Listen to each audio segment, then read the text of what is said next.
We're going to convene the Committee on Homeland Security. We're going to ask the members of the press to please part the center aisle so members can have access to the witnesses.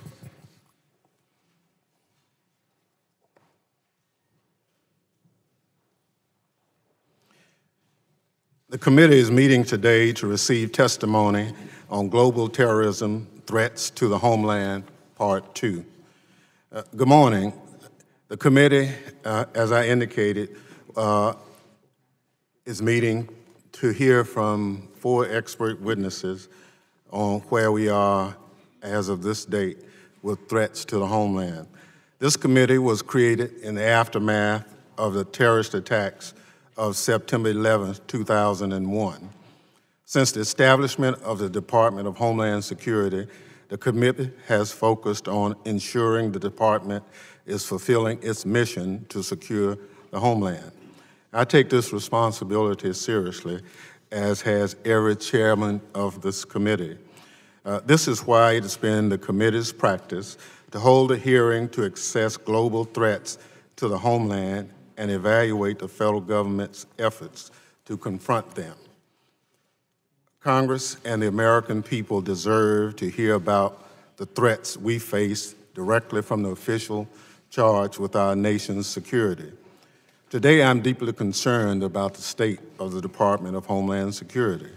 It's been 203 days since the department has had a confirmed secretary, and Acting Secretary McElhaney recently announced that he's leaving after just 6 months on the job. His replacement will be the 5th person to lead DHS in fewer than 3 years. And even though Acting Secretary McElhaney is leaving tomorrow, from what I understand, the President has yet to announce who his replacement will be. What is the delay? Overnight, we learned that the White House may be trying to find a legal loophole to install the President's pick, who's not the department's order of succession as acting secretary.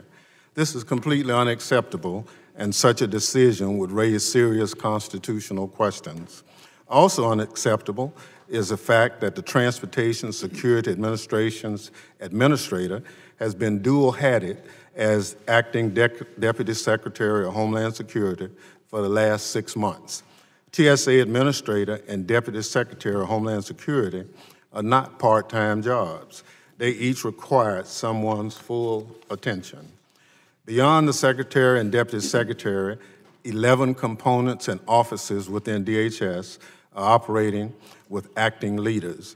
And in all but 2 cases, the President has yet to nominate anyone to fill these vacancies. This is an unprecedented situation with real consequences for the department and the more than 240,000 men and women of DHS working to secure the homeland. Indeed, at no time during my tenure on this committee have I been more concerned about DHS's ability to carry out its mission. The chaos is not limited to the department, unfortunately. The President is also on his 6th National Security Advisor, 5th Secretary of Defense, 3rd FBI Director, and 3rd Director of National Intelligence, including acting officials. He also has no longer a Homeland Security Advisor or a White House Cyber Coordinator. The President needs to fill positions critical to U.S. national security. At the same time, terrorism threats to the homeland, both international and domestic, are unrelenting. Just over 2 weeks ago, President Trump pulled American troops out of Syria. This abrupt exit put an end to U.S. counterterrorism missions with the Kurds and complicated Pentagon's raid on ISIS leader al-Baghdadi. Fortunately, their mission was successful thanks to the bravery and skill of our military members and intelligence professionals, and we honor them for their heroic service to our country. While al-Baghdadi is dead, the ISIS detainees who escaped Kurdish prisons pose a renewed threat to the U.S., and conditions on the ground are ripe for ISIS to reconstitute. Moreover, we abandoned our Kurdish allies, prompting them to make a deal with our adversary, the Russian-backed Syrian government. I want to hear from our witness today how these developments affect the global threat picture and what the implications are for the homeland. Here at home, domestic terrorism is on the rise. 1 year ago, 11 members of the Tree of Life Synagogue in Pittsburgh were gunned down by a perpetrator motivated by anti-Semitism and white supremacy. This year, congregants at a synagogue in Poway, California, and shoppers at a Walmart in El Paso, Texas, were killed by white supremacists. These attacks are increasingly linked to groups and individuals abroad, and many are exploiting social media to proliferate violent extremist content and incite others around the world. Recent reports indicate the National Counterterrorism Center has begun to look at domestic terrorism, and last month, DHS released its first strategic framework for countering terrorism and targeted violence. I hope we can hear about their efforts today. For too long, this issue was not given the attention it deserved, and much more remains to be done. Finally, I'd like to note that the 2020 elections are just a year away. Despite the intelligence community's ringing alarm about foreign interference in our election, the president has refused to accept the conclusion that Russia interfered in the 2016 elections. His refusal to ensure the integrity of our elections by leading on this issue from the White House sends the wrong message to our adversaries. It also calls into question whether the many agencies working to defend our elections are getting the support and resources they need. I hope we can speak to that issue as well. As I said at the outset, this committee must take its responsibility to oversee the Department of Homeland Security seriously.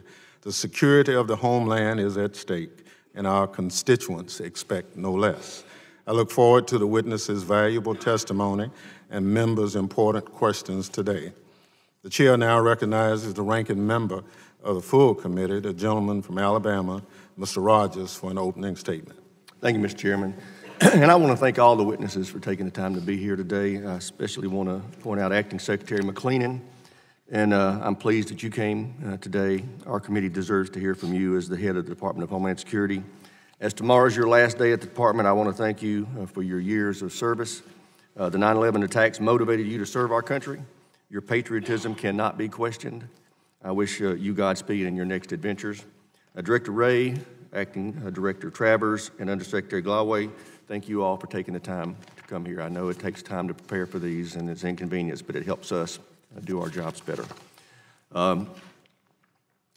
Chairman, today's hearing is important. The threats to our homeland are real. Everyday terrorists plot to disrupt and destroy our way of life. It's important that we as members of this committee understand those threats. What we do at this committee on a bipartisan basis is vital to protect the homeland. Just this weekend, we all were reminded of the evil that still seeks to attack our shores. The killing of Abu Bakr al-Baghdadi was an important victory in the fight against ISIS. ISIS is responsible for the public execution of 2 U.S. journalists. James Foley and Stephen Sotloff were doing their jobs, and ISIS killed them both. American aid worker Kayla Mueller was kidnapped, tortured, and killed by ISIS. At least 7 terrorist attacks have been carried out in ISIS' name in the West. Who knows how many more attacks Baghdadi was planning. Yet his death does not end the ISIS threat to our homeland. And ISIS is not the only threat that we face. I look forward to hearing more about how we are countering the threat from ISIS, Al-Qaeda, and others who seek to harm us. Mr. Chairman, I do need to address the subpoena issue before I yield back. I'm very frustrated at how the events of last week unfolded. I'm frustrated that you were put in a position where you thought issuing subpoenas was necessary. If someone gives you their word, Mr. Chairman, they should keep it.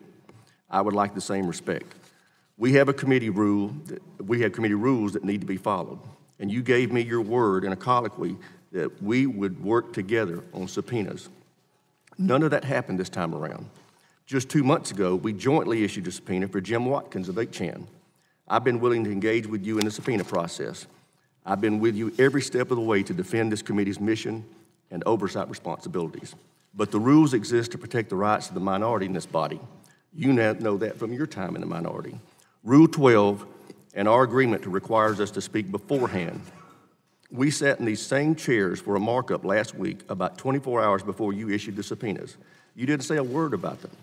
I asked to discuss this issue on Monday this week, and I haven't heard back from you since. You have also accused me of providing the acting secretary with, quote, faulty information, close quote, in a letter this weekend. I find that implication outrageous. A quick conversation with me, an email or a phone call would have prevented all this. To be very clear, I probably would have voted for the subpoenas. You would have seen that if you'd ever kept your promise to our members and marked them up. Our relationship to each other is the only way anything gets done around here. We have to set the tone. Going forward, I hope that we can conduct the committee's business openly and in accordance with the rules. And I yield back. Thank you very much. Let me just say that I hear you, Mr. Ranking Member. We have information shared with you and your staff that we provided notification of what we were about to do. And that is absolutely false. Well, okay, I don't want to get into the mechanics of it. Well, that's fine, but you're not chairman, so you don't have to bide your time. So apart from that, we'll go forward. I am comfortable with the fact that we followed the rules of the committee. You did not follow the rules of the committee. And I've got them here. This is black letter rules. This is not arbitrary. This is not Mr. Ranking Member, I'm going to try to be deferential to you. And if you want to speak, ask to be recognized, and I'll recognize you. But I'm not going to allow you just to blurt out. So apart from that, I responded to it accordingly. And the rules were changed by Republicans in this committee. At one point, the chair and ranking member jointly had to agree on issuing subpoenas. The rules were changed. And I don't have to get your approval to sign a subpoena, and that's the rules we operate on. We can provide information to you, but at the end of the day, it's the chair's call. Could I be recognized, Mr. Chairman? You're recognized. Would you put the rules up on the board for people to see? Well, I'd like to offer this for the record. Let me read to you what we say in the rules. A, authorization. The power to authorize and issue subpoenas is delegated to the chairman of the full committee as provided under Rule 2M 3AI of Rule 11 of the Rules of the House of Representatives. Quote, the chairman shall notify the ranking member prior to issuing any subpoena under such authority. To the extent practicable, the chairman shall consult the ranking member at least 24 hours in advance of a subpoena being issued under such authority, excluding Saturdays, Sundays, and federal holidays. That's language that you demanded be put in the rules under the last Congress when Mr. McCall was chairman. That is your requirement. I was sitting in the chair with you the day before. We were having a very wonderful relationship. The day before you issued the subpoenas, all you had to do was tell me, I think we need to send some subpoenas out. I just said, let's do it. You never said a word to me. And this is your rule. Now, 24 hours notice was not followed. So I'm not just making this stuff up. You and I have had a great relationship for many years. We were on this committee together for 15 years. If you were the ranking member, you'd be upset about this. I yield back. Other members of the committee are reminded that under committee rules, opening statements may be submitted for the record. I welcome our panel of witnesses. Our first witness is Acting Secretary of Homeland Security, Kevin McElhaney, who has served in that role since April 2019. Next, we have Director of the Federal Bureau of Investigation, Christopher Wray. Director Wray has served in his role since 2017. Next, we have Acting Director of National Counterterrorism Center, Russell Travis, who has served in the role since August of 2019. Last, we have David Galway, who has served as the Undersecretary for Intelligence and Analysis at the Department of Homeland Security since 2017. Without objections, the witness's full statement will be inserted in the record. I'll now ask each witness to summarize his or her statement for 5 minutes, beginning with Acting Secretary McElhaney. Good morning, Chairman Thompson, Ranking Member Rogers, members of the committee. I appear before you today to testify about the Department of Homeland Security's vital national security mission and our efforts to confront today's emerging worldwide threats. The men and women of DHS are dedicated professionals who work to safeguard the American people, our homeland, and our values. They represent some of the best of the country, and I appreciate the continued support this committee shows for them and the work they do each day. The Department of Homeland Security, as you know, was created in the wake of the 9/11 attacks and was charged with coordinating and unifying the nation's homeland security enterprise. Our mission is multidimensional, but built on the 5 pillars of prevention, protection, mitigation, response, and recovery. I'd like to focus on 5 significant trends we see in the threat landscape and the efforts DHS is executing to combat them, specifically the threats we face from foreign terrorist organizations, domestic terrorism and targeted violence, transnational criminal organizations, and from malicious cyber activities and actors and nation-state level challenges to our interests. DHS was formed first and foremost to counter the threat of international terrorism and has achieved significant successes in mitigating the ability of foreign terrorist organizations to present a threat to the homeland since 9/11. We've achieved these successes by utilizing a range of tools, particularly our world-class vetting and programs and capabilities to identify and detect foreign terrorist actors and prevent them from entering the country. In cooperation with the Federal Bureau of Investigation, the intelligence community, the Department of State, Department of Defense, and others, we prevent thousands of potential terrorists from entering or traveling to the United States each year through these efforts. While we have enhanced our security greatly, the threat of foreign terrorist organizations remains a significant concern. Whether through direction or inspiration, these groups seek to spur disaffected individuals to violence, encouraging them to strike the heart of our nation and attack the unity of our vibrant, diverse society. ISIS, Al-Qaeda, Lebanese Hezbollah, and their global networks represent significant and persistent security threats to the United States.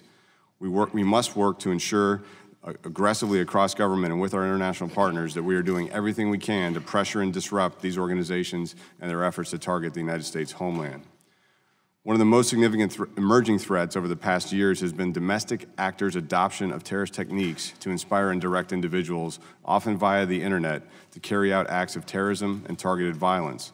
Of specific concern has been an increase in racially and ethnically motivated violence, particularly the threat posed by violent white supremacist extremists. Last month, DHS introduced a new strategic framework for countering terrorism and targeted violence, which explains how we will adapt the tools and expertise that we have used to protect the country from foreign terrorist organizations to address the evolving challenges of today. The prevalent trend of Americans driven by violent extremist ideologies or personal grievances to commit acts of terrorism or targeted violence with little apparent warning creates a unique challenge to law enforcement and investigation tools. This framework explicitly recognizes the changing threat landscape and calls for whole-of-community efforts to enhance prevention and resilience, identify individuals who are on a pathway to violence, and to build off-ramps and intervention points. Importantly, the framework calls out the need to focus on and protect our most vulnerable populations, particularly our youth. It is intentionally forward-looking in its understanding of technology's role as a factor that can exacerbate threats. The next major threat category in the DHS mission space is presented by powerful and violent transnational criminal organizations, or TCOs. These TCOs have diversified their multi-channel businesses, profiting from drug and human smuggling and the movement of weapons and money. These TCOs organize and incentivize illicit mass migration and engage in human trafficking. Their violent criminal activity, including competition for territory, creates security risks at our border and throughout the hemisphere. On the cyber side, DHS works with government partners in the private sector to enhance our nation's overall defensive posture against malicious cyber activity, protecting the .gov networks and our critical infrastructure against nation-state actors and cyber criminals. In August 2019, DHS Cyber and Infrastructure Security Agency, or CISA, published its strategic intent, Defend Today, Secure Tomorrow. In this document, CISA laid out its director's operational priorities, calling out the threat from China and highlighting our need to focus on supply chain security, 5G technology, election security, federal cybersecurity, and industrial control systems. As acknowledged within the document, China presents the most pressing long-term strategic risk to the United States in these areas, and CISA is looking to reduce the risk of Chinese supply chain compromise, whether through 5G or other technologies. The foreign intelligence threat faced by DHS in today's global environment has also quickly evolved into one of the most significant threats to our country. The leading state intelligence threats to the U.S. interests will likely continue to be China, Russia, Iran, and North Korea, based on their capabilities, intent, and broad operational scope. In conclusion, every day, the 240,000 men and women of the Department of Homeland Security work to ensure the safety and security of all Americans and are dedicated to building a brighter and more secure nation. They deserve our support and our thanks. I continue to appreciate their efforts on behalf of the American people. It's been an honor to serve as their acting secretary and as commissioner of CBP. In closing, I want to note that the symmetry in this hearing, my 27th overall and 9th before this committee and its subcommittees, my first hearing was in front of then Subcommittee Chairwoman Sheila Jackson-Lee, and both Chairman Thompson and then Ranking Member King attended. So I think it's fitting that I close this stage of my government career in front of this committee again. I want to thank you, Chairman Thompson, Ranking Member Rogers, distinguished members of the committee for the support you and your staff have shown the Department of Homeland Security and our men and women in providing the tools we need to adapt to the changing threat landscape. I look forward to your questions. Thank you for your testimony. I now recognize Director Wray to summarize his statement for 5 minutes. Morning, Chairman Thompson, Ranking Member Rogers, members of the committee. I'm honored to be here today representing the roughly 37,000 men and women of the FBI. It's now been just over 2 years since I became FBI director, in which time I've visited all 56 of our field offices, meeting with state and local partners from every state represented on this committee. I've met with every headquarters division, scores of our foreign law enforcement partners, business and community leaders, and crime victims and their families.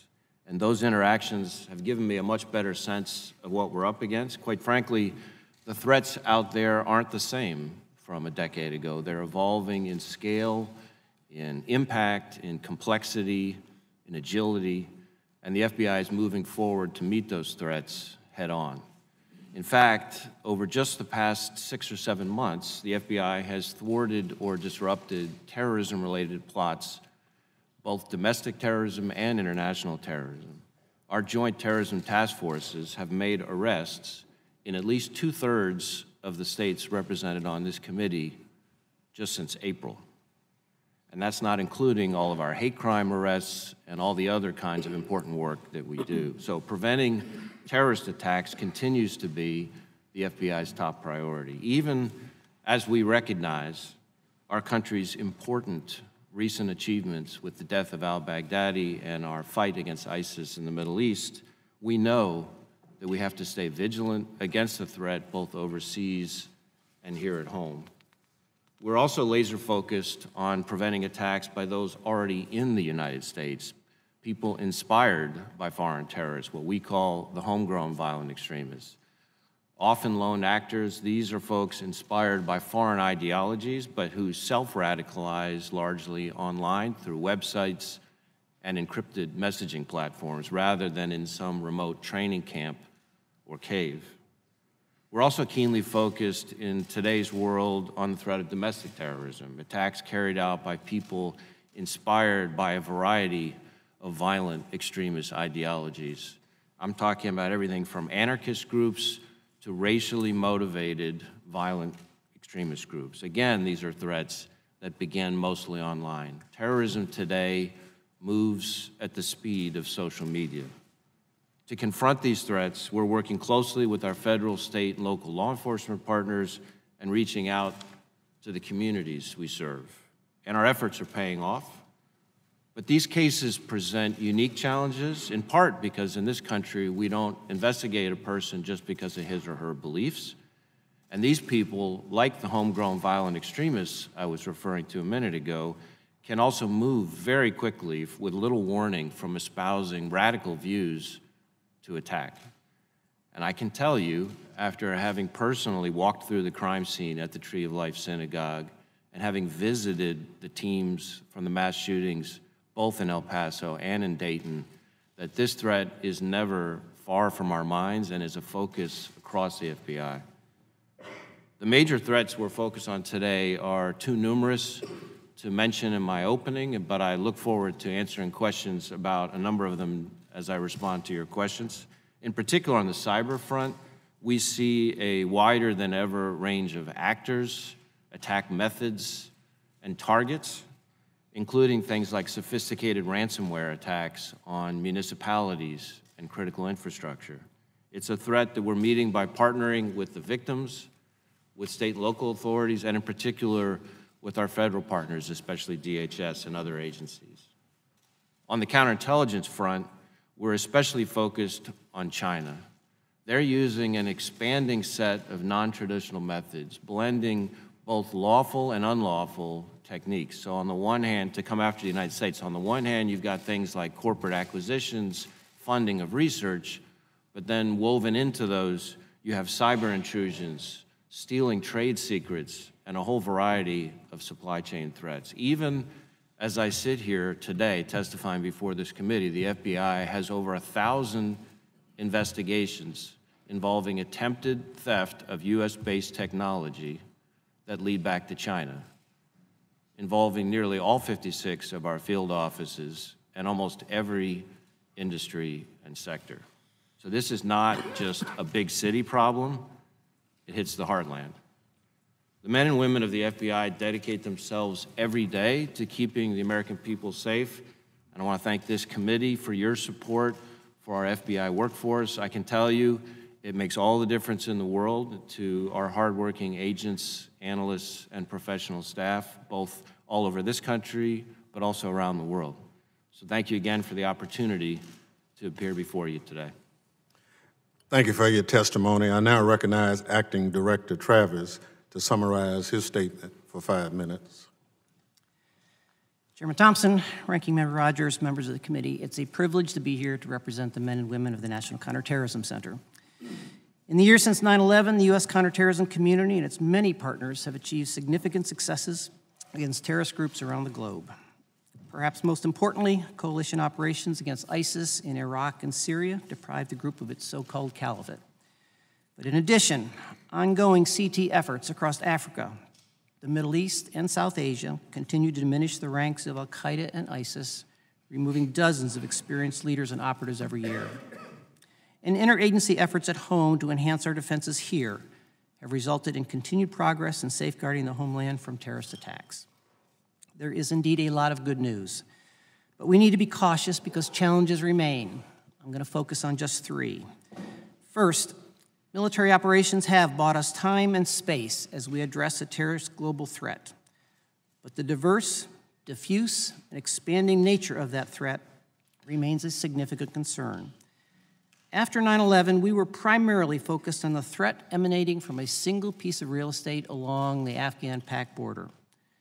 18 years later, as Director Ray has indicated, we have a very diffuse threat. We have a homegrown violent extremist threat. We have 20 ISIS and branches and networks ranging from hundreds to thousands of individuals. We have Al-Qaeda and its affiliates and affiliates. We have foreign fighters that flock to Iraq and Syria from over 100 countries. We have Iran and its proxies, and there is a growing terrorist threat from racially and ethnically motivated extremists around the globe. By any calculation, there are far more radicalized individuals now than there were at the time of 9/11. This highlights the importance of terrorism prevention. While some aspects of the threat can be dealt with through kinetic operations, the resonance of the ideology will not be dealt with by military or law enforcement operations alone. The world has a lot of work to do in the non-kinetic realm to deal with radicalization and underlying causes. The second challenge I'd highlight stems from the terrorist ability to exploit technology and the attributes of globalization. They're good at it, and they're very innovative. We have seen the use of encrypted communications for operational planning and the use of social media to spread propaganda and transfer knowledge between and amongst individuals and networks. We see the use of drones and UASs for swarm attacks, explosive delivery means, and even assassination attempts. High-quality, fraudulent travel documents will increasingly undermine a names-based screening and vetting system and thereby threaten border security. We will see greater use of cryptocurrencies to fund operations. And the potential terrorist use of chemical and biological weapons has moved from a low probability eventuality to something we consider to be much more likely. In many cases, terrorist exploitation of technology has outpaced the associated legal and policy framework needed to deal with the threat. Looking out 5 years, we are particularly concerned with the growing adverse impact encryption will have on our counterterrorism efforts. And the third challenge I'd highlight relates to a concern about complacency. Our whole of government approach to counterterrorism over the past 18 years has kept the country pretty safe. In our view, the near-term potential for large-scale, externally directed attacks against the homeland has at least temporarily declined as a result of U.S. and allied actions around the globe. But as noted earlier, the threat itself continues to metastasize and will require very close attention in the years ahead. In a crowded national security environment, it is completely understandable that terrorism may no longer be viewed as the #1 threat to the country. But that begs a host of questions. What does the national risk equation look like as the country confronts a very complex international security environment? How do we optimize our CT resources in the best interest of the country? And if we're going to reduce efforts against terrorism, how do we do so in a manner that doesn't inadvertently reverse the gains of the past 18 years? These are all complicated questions that will require serious discussion both within the executive and legislative branches. Thank you, Mr. Chairman. I look forward to your questions. Thank you for your testimony. I now recognize Undersecretary Glowey to summarize his statement for 5 minutes. Good morning, Chairman Thompson, Ranking Member Rogers, and distinguished members of the committee. It is my honor to testify on behalf of the Department of Homeland Security and to address today's emerging worldwide threats. First, let me briefly touch on my role. I currently serve as the Chief Intelligence Officer and Undersecretary at the Department of Homeland Security. I am responsible for ensuring the Secretary, our 22 DHS components and offices, and our Homeland Security partners have access to intelligence they need to keep the country safe. My focus is to ensure that unique tactical intelligence from the DHS intelligence enterprise is shared with operators and decision makers across all levels of government, so they can more effectively identify and mitigate threats to the homeland.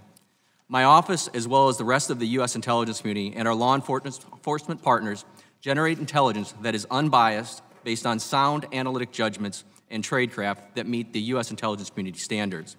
Regarding the threat landscape, I will speak today about the major shifts in the threat landscape. Specifically, I'd like to speak about the threats we face from foreign terrorist organizations, domestic terrorism, cyber threats, foreign influence, and transnational organized crime.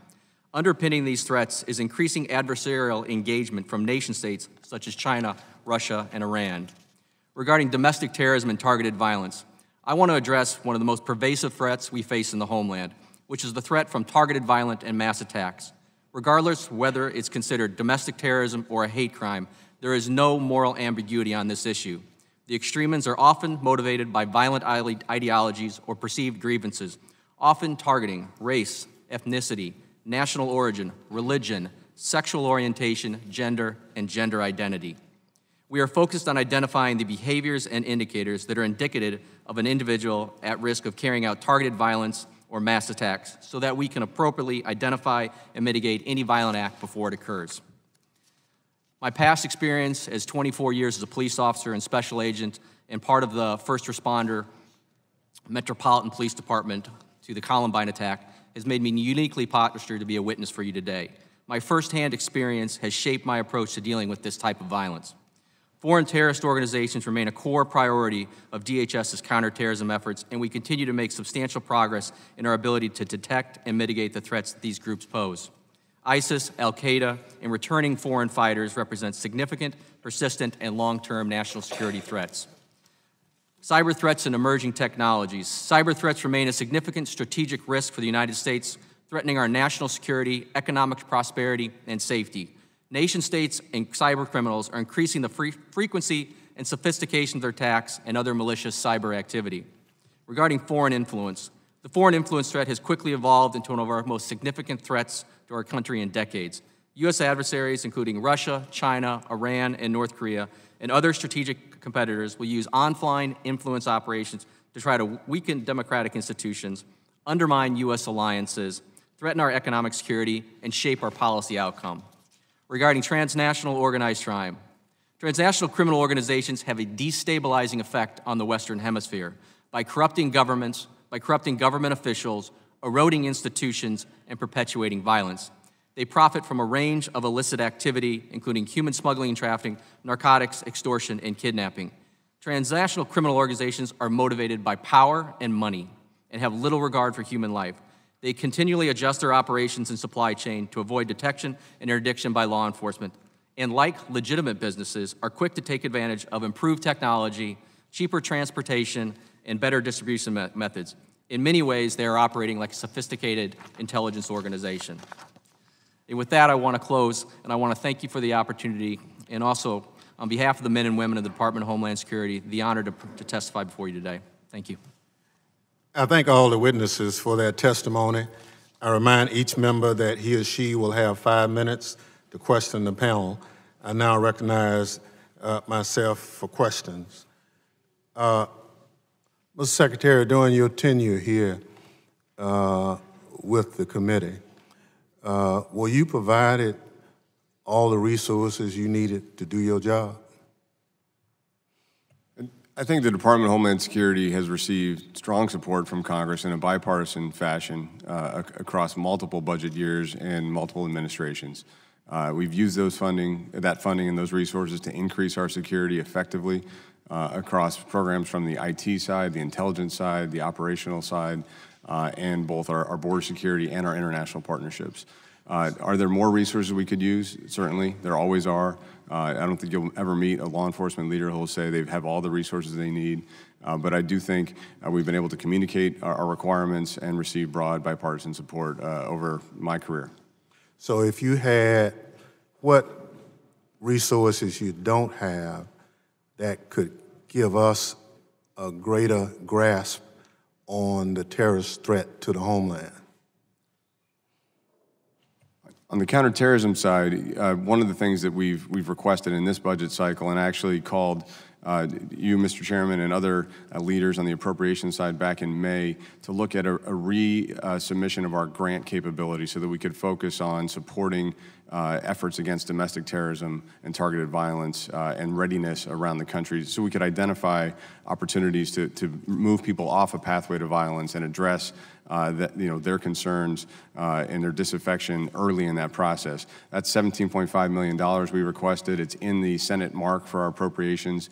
We've also asked for investment in our Targeted Violence and Terrorism Prevention Office at the DHS headquarters. I created that in my first week as acting secretary. We're looking for that office to help coordinate and galvanize efforts across multiple DHS components to support prevention and that whole of community effort we're looking for. So that's one specific investment, Mr. Chairman. Thank you very much.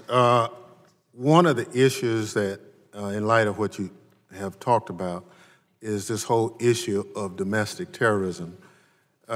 Director Ray, can you share with the committee the challenges you've had with your agency in addressing domestic terrorism? Because there's some definitional issues, from what I understand, continue to be a challenge. Well, Mr. Chairman, I think what you're referring to is, which we've talked about a little bit, I think, in the past, is that there is not currently a domestic terrorism offense as such, in the same way there is, for example, on the international terrorism side, a material support to a foreign terrorist organization. Having said that, we tackle the domestic terrorism threat through a wide variety of tools, explosive charges, gun charges, state and local charges, hate crimes charges.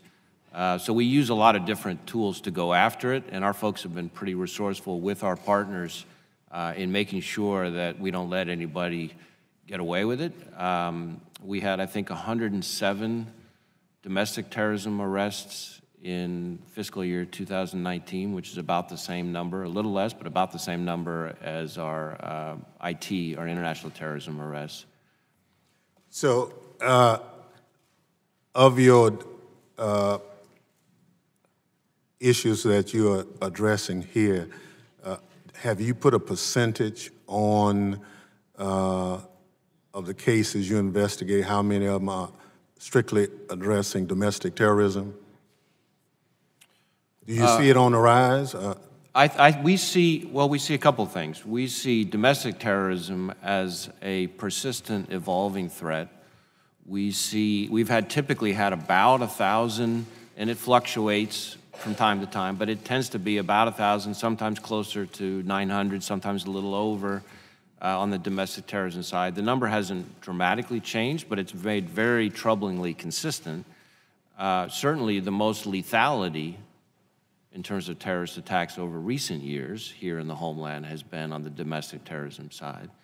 We're trying to tackle it. One of the things we've started doing recently is I created a domestic terrorism and hate crimes fusion cell, which brings together both our efforts targeting a lot of the same conduct through our counterterrorism resources, you know, our joint terrorism task forces, et cetera, but also on the hate crime side through our criminal programs, we're able to pick that up there. So we're starting to have a better, less of a left-hand, right-hand issue internally, and I think that'll make us even more effective as we go forward. Thank you. Chair recognizes the ranking member for 5 minutes.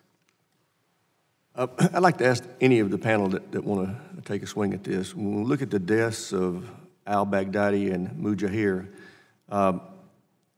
what does that mean for the rest of the senior leadership? Do you see anybody in particular emerging to fill that void? Because that was the #1 and #2 ISIS leaders. How big of a leadership organization is below that tier of leadership? There's no question that the losses over the weekend were significant to ISIS. At the same time, it's a deep bench. Hajar was one of the individuals that could have ascended to the top. Haji Abdullah is another one. We need to remember that the United States and the coalition overall has had tremendous success in eliminating leadership over the years of both Al-Qaeda and ISIS. And yet, the bench tends to rise to the top. And my guess is that we will, if history is any judge, over the next somewhere between a couple of days and a couple of weeks, we'll see a new leader, caliph, announced. There will be eulogies. Those eulogies will come even from Al-Qaeda. I suspect Zawahiri will play elder statesman and issue his own. We will see calls for attacks against Western interests. Typically, that doesn't amount to a great deal in the near term. And then we will see requests for the branches and the affiliates to swear allegiance to the new leader. That's what we'll be watching very carefully to see how this individual consolidates control going forward. During this period of time before that happens, how effective do you think ISIS will be at carrying out attacks? Or do you think they will be kind of in a pause period? I actually don't think it will have much impact. If there were significant attacks that were in the planning, that planning will continue. It won't have that much effect. Can you give the committee an idea about how large a number of fighters comprise ISIS and how many of those are in prisons? As I mentioned, there are 20-odd ISIS branches and affiliates around the globe. They may be as few as hundreds. They may have as many as thousands in the case of ISIS Khorasan. We believe that within Syria and Iraq, there are at least 14,000 ISIS fighters, and that's an important number because 5-6 years ago when ISIS was at its low point, they were down under 1,000. So to us, this tells us that the insurgency has a lot of options. Within the prisons, the SDF had roughly 10,000 ISIS prisoners in 15, 20 prisons in Syria. Roughly 2,000 of those were foreign fighters. Okay, there was some faulty reporting recently about ISIS fighters being released from prisons and or escaped. Can you tell us what's true and what's not true? Well, we know of no instance where ISIS fighters were released from prisons. There have been some prison breaks, not so much in the last few days. I think we were something over 100 individuals broke out of prisons. There's a lot of fog of war as individuals are being relocated. We think the SDF has been incredibly professional about this, trying to relocate prisoners, and they're trying to keep control of the prisons. It's going to be very interesting to watch over the coming weeks with the Turkish-Russian accord and the Syrian move into the east of the river, how those prisons are being managed going forward. Outside of Al-Qaeda and ISIS, what affiliate organizations are you most concerned about? I'm sorry, sir? Outside of ISIS and Al-Qaeda, what affiliate organizations are you most concerned about? Well, the entire Shia side of the house, so certainly Iranian-backed Shia militia groups and Hezbollah and so forth. As I mentioned, as my colleagues have mentioned, the Homeland violent extremist individual threat is amongst the greatest that we worry about. Okay, great. I'll use my closing seconds to welcome our newest member to the committee, Representative Bishop. Dan Bishop won election last month to represent North Carolina's 9th District. He'll serve on the Emergency Preparedness and Transportation Security Committees, and I know he's going to be a fine addition to the committee membership. I yield back. Gentleman yields back. Chair recognizes the gentlelady from Texas, Ms. Jackson Lee, for 5 minutes. Thank you, Mr. Chairman. To you and the ranking member, this is a very crucial hearing. I appreciate the time given, although the time is short. Mr. Secretary, let me thank you very much for both your dedication and commitment to this nation, as your fellow witnesses are likewise public servants, and we thank them for their service. Let me start with you, and my time is short, so I note in your testimony, on page 4 of your testimony, you state perhaps one of the most significant evolutions over the past few years has been domestic actors' adoption of FTO techniques to inspire individuals via the internet to carry out acts of terrorism. Can you briefly explain that and what Homeland Security is doing that briefly? Very briefly, if you go back a few years to look at what Al-Qaeda and its affiliates were doing, with Zarqawi in Yemen, for instance, really using the internet to appeal to disaffected youth and to try to radicalize from afar. That was the homegrown violent extremist phenomenon. We're seeing that, unfortunately, with other ideologies and the ability to communicate with like-minded individuals and get validation. Right, so what is Homeland Security doing about that? We're doing several different things. First, the strategic framework outlines the whole of community efforts to build awareness, to identify opportunities to see risks being presented by individuals on a pathway to violence. But in terms of monitoring that internet space, especially if it's on the dark web, that's one of the serious challenges we face going forward. We want to work with private sector entities to ensure they have good policies and to monitor content and to address it if it's inciting violence. But as the FBI has noted, we don't police ideology. We're trying to look at individuals who are on a pathway to violence. Thank you. This chart represents, I think, a dangerous phenomenon that the red indicates that these are vacant, there are acting persons. Do you find it difficult to secure the nation when you have most of the positions held by temporary persons? Is that something that should be corrected? So it's very good to have confirmed leadership that helps with our interactions with Congress. It ensures that alignment with administration policy. Thank you. What I can tell you, though, is that our career leaders, our senior executives throughout the organization are tremendous, and our men and women on the front line. I appreciate that, Mr. Secretary. I need to go on to my other question. It's been reported that there are close to 3,000 children that were separated from their parents. And by the way, I appreciate your extensive answer. I just have a very short period of time. So my question is, on the burden that it put on your men and women at the border, do you now view that as a failed policy and did not hold the deterrence that it should have held? Children as young as 9 months. I held Roger in my arms. He was 9 months old, separated from his family. Can you give me a quick answer on that, please? I have questions for Director Wray.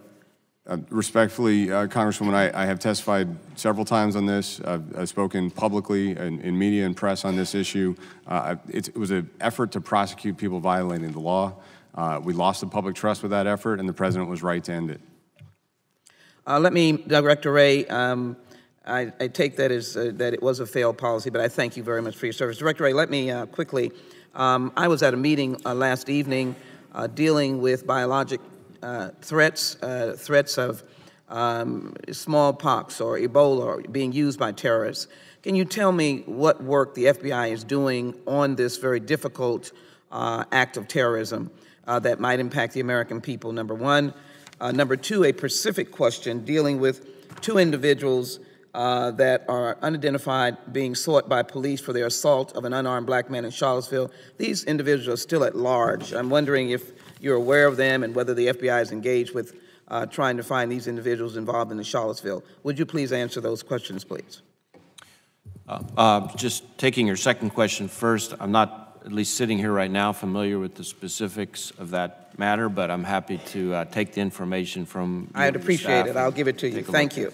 On the first question related to the biological weapons, As I think Mr. Travers mentioned, that is something that we're increasingly concerned about. We're trying to go about it through a number of different lenses, working with our partners. One, we're, of course, working with the rest of the intelligence community to try to gain more information about the capabilities, plans, and intentions of different adversaries in terms of their designs on different kinds of biological weapons. Second, we're working more and more closely with what you might consider non-traditional partners, whether it's labs, people in the medical industry, research and development people, to better understand kind of what the capabilities are. A lot of that work happens through our Weapons of Mass Destruction division, which is really single-mindedly focused on this kind of stuff.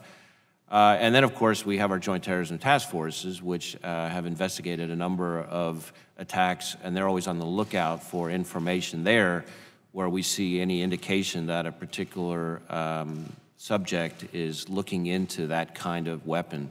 We do think it's something that's going to become increasingly hard to chase, just because the internet, again, makes the, if you will, the recipes for these things more and more widely available to less and less sophisticated actors. Gentlelady's time has expired. The chair recognizes the gentleman from New York, gentleman from Louisiana. Oh, I'm sorry. Okay. Yeah.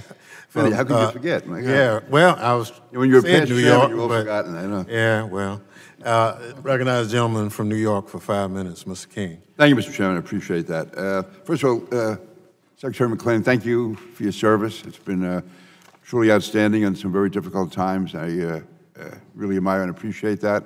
And also my direct dealings with you, I've always found you to be totally straightforward. I want to, again, express my appreciation. Director Wray, let me say, especially from a parochial point of view, of the very close relationship between the FBI and the NYPD and local police. It wasn't always that way in New York, but the JTTF is really functioning very well right now. And as far as I'm concerned, the level of cooperation has never been better. So I want to thank you for that.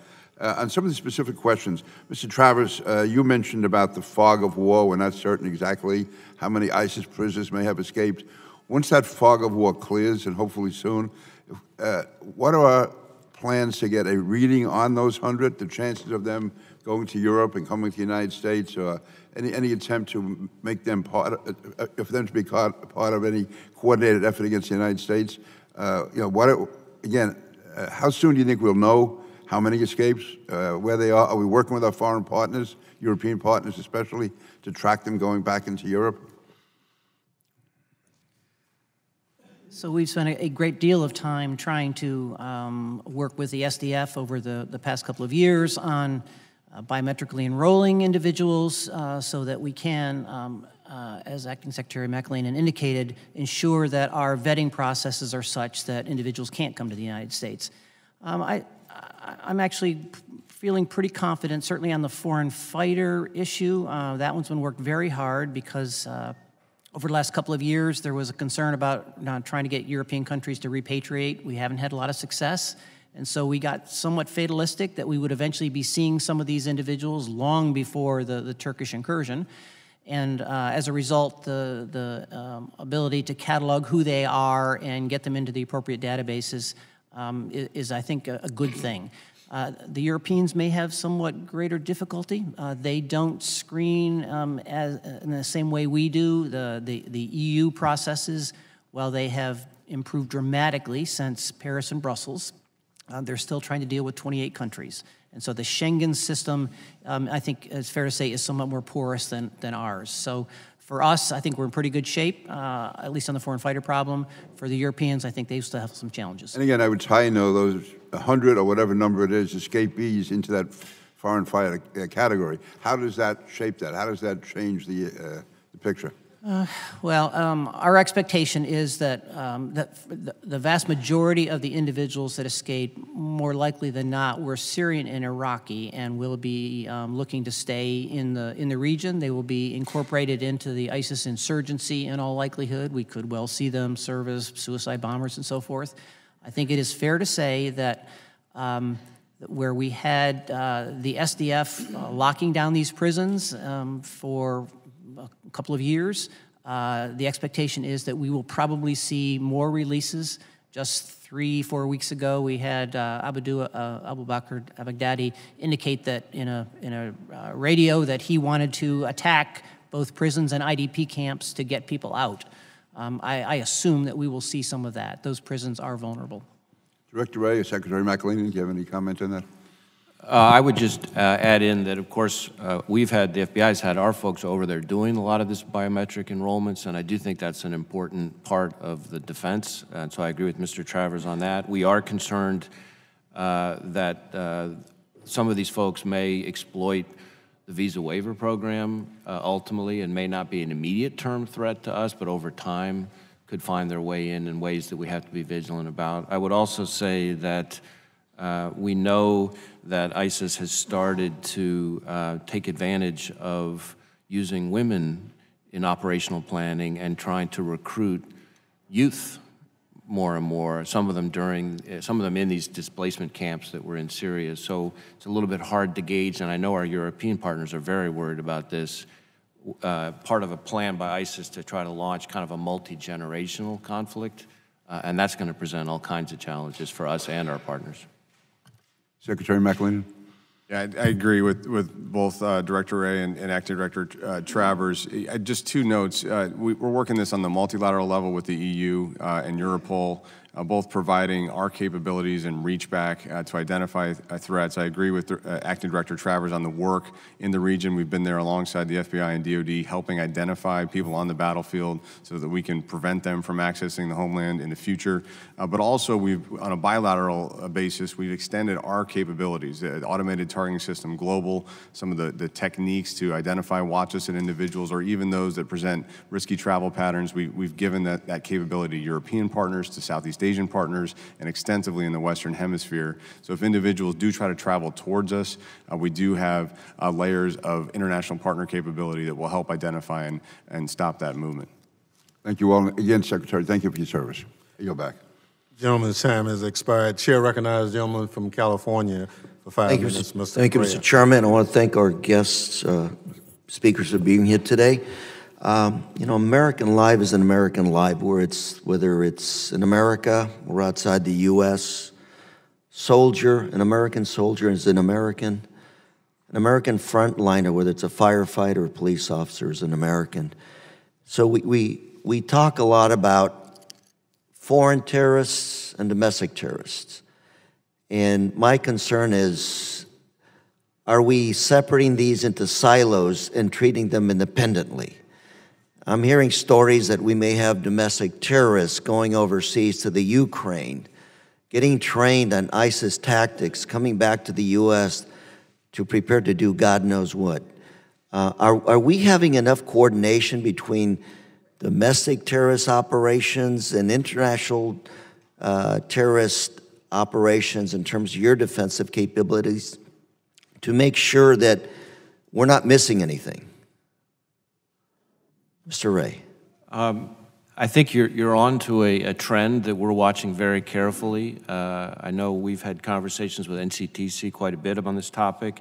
We are starting to see racially motivated violent extremists connecting with like-minded individuals overseas online, certainly. And in some instances, we have seen some folks travel overseas to train. Where? It varies, different parts of Eastern Europe. Okay. We have seen some connections between US-based neo-Nazis and overseas analogs. And certainly, probably a more prevalent phenomenon that we see right now is racially motivated violent extremists here who are inspired by what they see overseas. So for example, the Christchurch attack in New Zealand, we've had folks that we've arrested here who were motivated by what they saw happening over there. So they're not working together, but they're just fueled by each other. And so we are, just to be clear on the silos point that you made, on the FBI end, our Joint Terrorism Task Forces, which bring together something like 50 different federal agencies and like 500 state and local agencies, we tackle domestic terrorism and international terrorism both through the Joint Terrorism Task Forces. So I think that ensures less risk of that silo issue that you're talking about. So if I call my local Orange County sheriff and ask him if his fusion center is coordinating with your fusion centers, the answer from him would be yes. The answer from him would also be yes if I asked him, is there a two-way line of communication, or is there only information on a need-to-know basis that he gets from your agency? Well, I don't want to speak for the Orange County Sheriff, but I will tell you, as I said in my opening, I've traveled out to California, to every field office, met with partners, including Orange County, LAPD, et cetera, and the feedback I get from our partners is that the chemistry and the information flow between the FBI and our state and local partners is better than it's ever been. In fact, just a few days ago, I brought together, which wasn't happening before, all the major city chiefs with our SACs in charge of all of our field offices in one room for a whole afternoon, classified briefings, working together. So there's a lot going on that front, and I would hope you would get that It's very feedback. delicate when it comes to talking about Americans, our privacy, and when you start to begin to talk about domestic versus international terrorism, you may run into some legal constraints in terms of what you do without a warrant when it comes to American citizens. And do you have any thoughts of how to address that issue? You're talking about somebody overseas, then you're talking about an American citizen. How do you gather the proper intelligence to address those issues? Do you have the legal framework there to protect privacy and at the same time to let you do your job? And is there anything we can do to help you do your job better? Well, we're very sensitive to the privacy concerns, especially when it comes to U.S. persons. We say all the time, every day throughout the FBI, our job is to protect the American people and uphold the U.S. Constitution. I will say, in terms of things that we're concerned about, and you've heard it referenced, I think, by every member of this panel, the encryption issue is a real problem. And I think a lot of people don't fully understand the impact that is already having on our joint efforts and more importantly, what it's going to be another year or 2 years from now. More and more terrorists, domestic terrorism and international terrorists, are resorting to putting their communications on encrypted messaging platforms. And if I may, don't have access Mr. Chair, to just a those, couple of more we have a minutes, a problem. couple of more seconds here. I just wanted to emphasize to all of you gentlemen here that in my district, I think, and other districts across this country, the El Paso shooting brought us to a new level of consciousness in terms of our safety locally. And so what I'm trying to say is domestic terrorism on my list is number one now. Thank you very much. Gentleman yields back. Recognize the gentleman from Louisiana for 5 minutes, Mr. Higgins. Thank you, Mr. Chairman. Secretary McAllen, we thank you for your service and your tenure. You shall be missed. You've testified many, many times. You'll be missed by this committee. None of us shall miss attempting to pronounce your last name.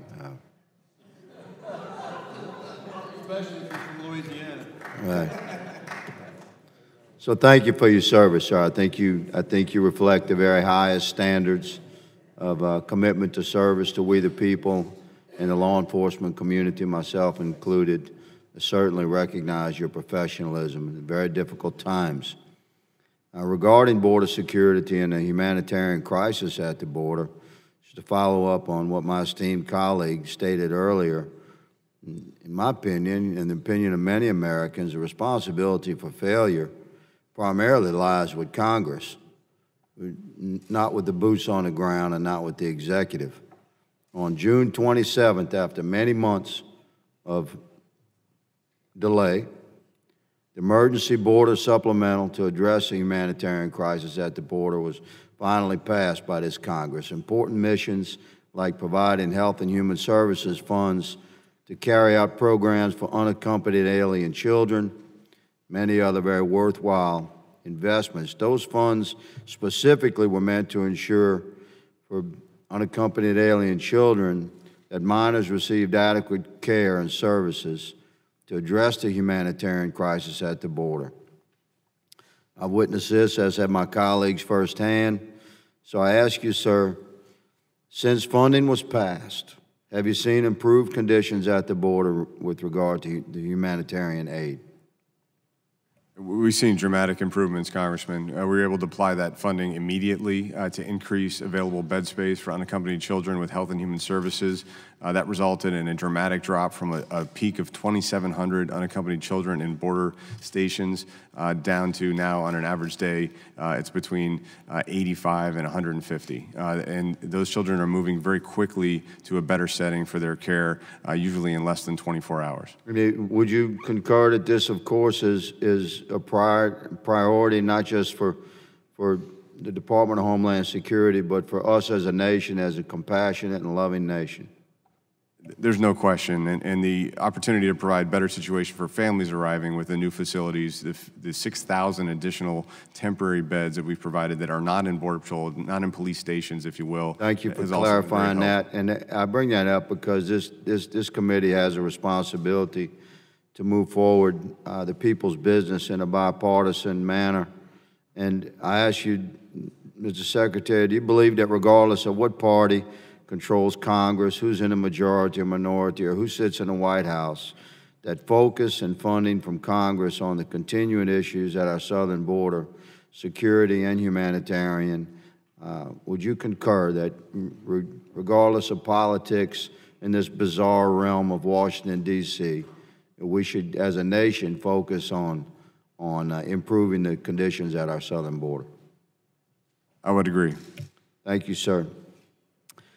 I ask you, in my remaining time, regarding cartel activity. There's been reports of increased cartel-to-cartel violence. How has that impacted Customs and Border Patrol at the border? And what level of cooperation is DHS receiving from Mexican law enforcement? Has that cross-border cooperation been impacted greatly by the increased conflict among Mexican criminal cartels? And in my remaining minute, if you'll address those questions regarding the cartel activity in Mexico. Yeah, so the extreme violence that the cartels, the TCOs are mounting, really over control of territory, control of access to the border, the very valuable routes to conduct drug smuggling activities or human smuggling activities remains very intense, especially in Tamaulipas, which is the easternmost northern border state in Mexico. That creates challenges in our security environment at the border, but also for our Mexican counterparts. They have stepped up. They've identified 25,000 troops, if you will. You say they, just to clarify, you mean Mexican law enforcement and the Mexican government. They've taken elements of their military, elements of their Navy, and elements of their federal police and combined them into a National Guard that is now helping patrol both their southern border between Chiapas and Guatemala for all types of smuggling, especially human smuggling, and states in transit routes toward their northern border. Where we still want to collaborate further and try to gain control is working with them on joint patrols on our shared border so that we can prevent access to those routes for any type of smuggling to these violent organizations. And that's an area we need to continue to partner and develop. Secretary, again, thank you for your answer, your service. Mr. Chairman, my time has expired. I yield. Gentleman yields back. Chair recognizes the young lady from New Mexico, Ms. Tara Small, for 5 minutes. Thank you, Mr. Chair. Thank you, Ranking Member. Thank you all for being here today, and particularly Secretary McAleenan, thank you for your presence here on the eve of your departure. Thank you for your years of service to the Department of Homeland Security and to our country. On the eve of your departure, we're looking now at our 5th Secretary of Homeland Security, and I'd like to hear how you think that lack of continuity in leadership might impact the ability for the departments to fulfill its mission of protecting national security. One of the things that's been very gratifying for me the last 6.5 months serving as acting secretary is really getting exposed to parts of the department that I knew about but hadn't had the chance to work directly with.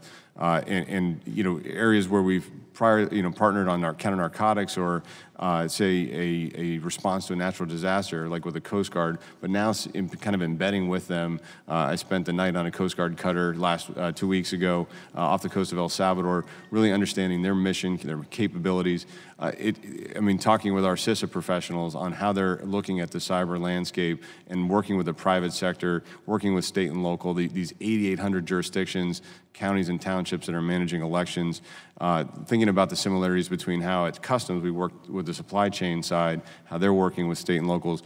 I'm just very confident with the quality and caliber of leadership and frontline people across this entire department. I've seen how effective they are. I've seen how clear they are on their mission, and I see how dedicated they are. Thank you, Secretary. Your leadership is key. I'm not going to disagree with you there, but I'm not worried about continuity in our efforts to protect the American people across a whole range of threats. I think we both can agree that there are good folks working and that senior leadership is key. One of the concerns I think you hit on that I share is when it comes to our cyber assets, when it comes to protecting our election infrastructure, and when it comes to combating transnational criminal organizations, all of those require careful relationships with private partners, with foreign partners, with our public sector. It requires careful coordination, and leadership is key in that. Do you see how lack of leadership, especially when you've identified the need to bring government, private sector, and international parties, as well as the public, together to combat, for example, or to protect our cyber assets? Do you see how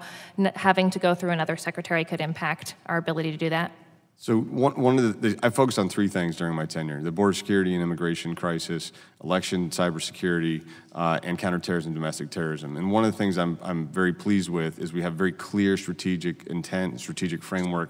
I understand that. In terms of cyber assets, do you see the change in leadership again could impact our ability to maintain those essential partnerships? The main connection point on cyber with the communities, both interagency and the private sector, is the director of CISA.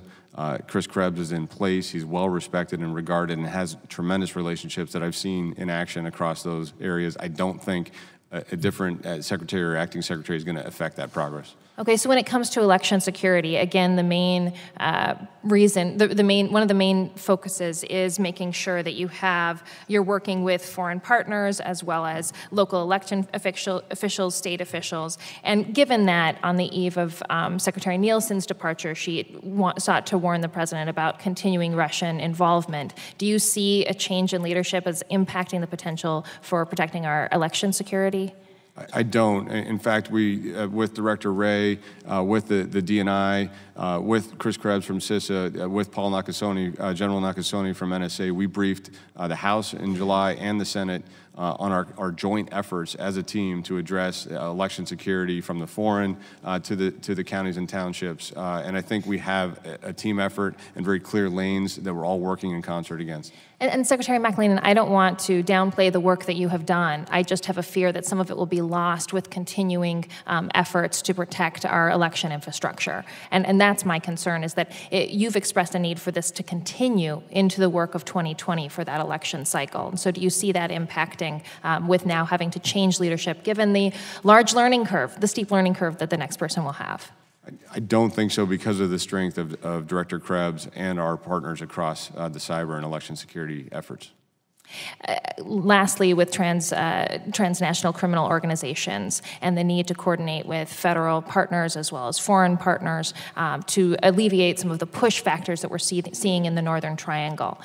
Do you see that the change in leadership, the lack of continuity, will impact those relationships to help stem those push factors? That's been the entire focus of my tenure, really. I mean, we have over a dozen agreements with Mexico and Guatemala, Honduras, El Salvador, respectively.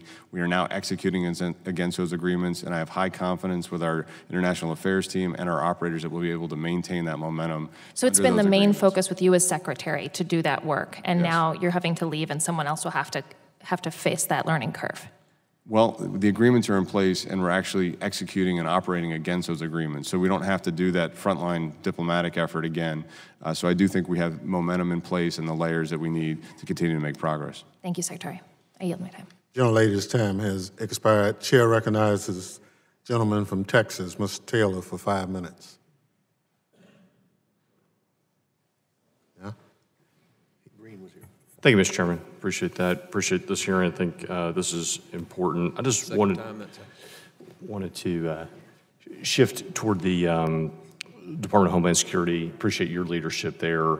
And in some ways, in my short time here in Washington, it seems like an agency that is embattled. We're watching different groups advocating for different things.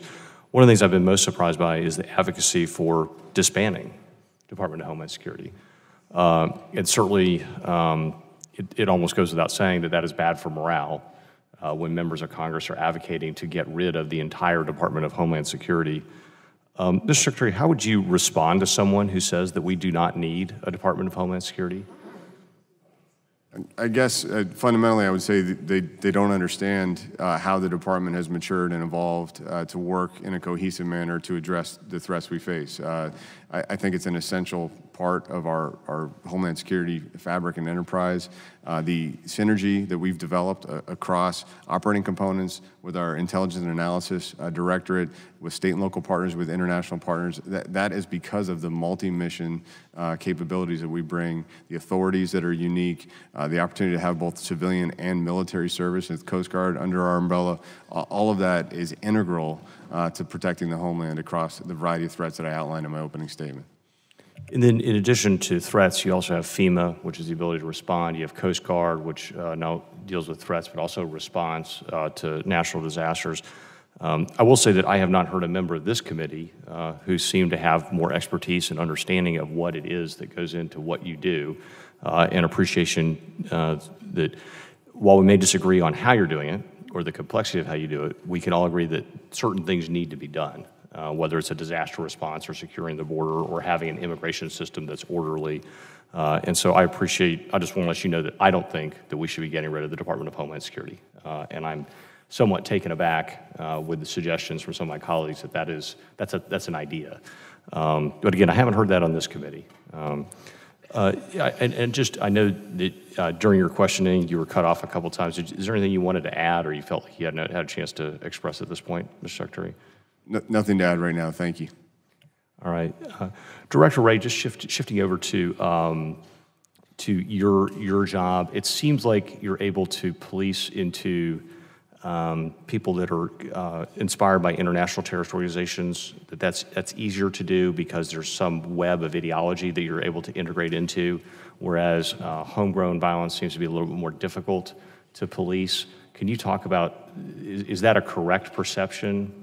That's my perception from sitting on this committee, but I just wanted to hear it from someone who's doing it on the ground.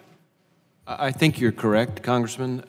In particular, on the international terrorism side, because of the nexus to foreign persons and foreign threats and foreign terrorist organizations, we have the ability to use intelligence tools, counterintelligence tools, counterterrorism tools, FISA in particular, which is absolutely indispensable to our effectiveness in protecting this country.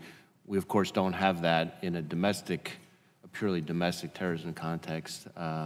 So that's one particular way in which we are not as, we have less transparency sometimes.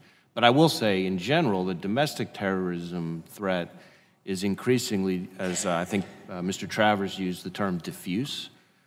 So, and I think that's why this issue of complacency becomes so important.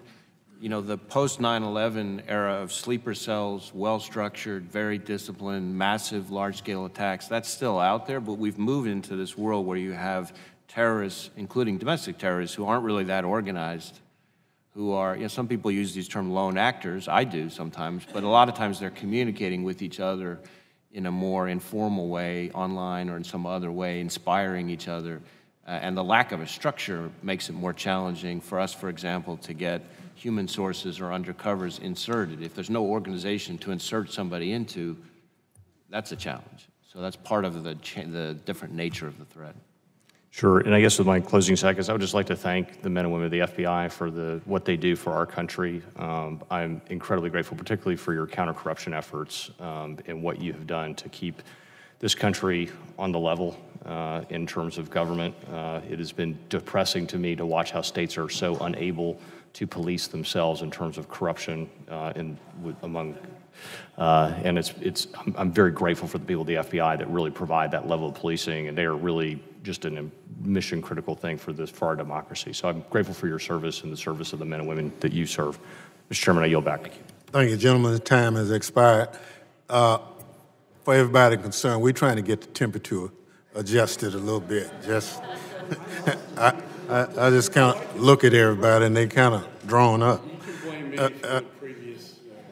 we understand. Chair recognizes the gentleman from New York for 5 minutes, Mr. Rhodes. Mr. Chairman, thank you, Ranking Member, and to the gentleman in the dais, thank you all for your extraordinary service. I want to first just put out a few questions regarding our current efforts against the jihadist threat and make sure we're on the same page. My understanding is today we have the correct levels of authority and resources at hand to track foreign jihadist fighters moving to ISIS or Al-Qaeda and its affiliates and their efforts to come to the United States. That is correct? Okay. Currently, we have the correct resources and authority at hand to track and use the tools of law enforcement to prevent or punish those American citizens who send resources to ISIS, Al-Qaeda, or its affiliates. Is that correct? And lastly, currently, we have the correct resources. Hold on just a minute. Say yes or no. That helps everybody. Director. Well, I'm answering the last question. My answer to the last question is yes. Thank you. And currently, we have the authorities and the resources at hand should someone use the tools of social media to translate ISIS texts, Al-Qaeda texts, disseminate that information, recruit people, whether at home or abroad. The tools of law enforcement are available to us to punish those individuals. Is that correct? And what I'm specifically referring to is providing material support to a foreign terrorist organization. Right. Certainly, legally, material support is a very valuable tool for the kinds of things you're talking about. That you get into the technological dimension of it, which is becoming increasingly challenged, which is that encryption issue I was talking about before. And that is a real phenomenon that's going to become a bigger and bigger legal issue. But I just mean, sir, if we can identify them and what we're doing, there are charges associated with that.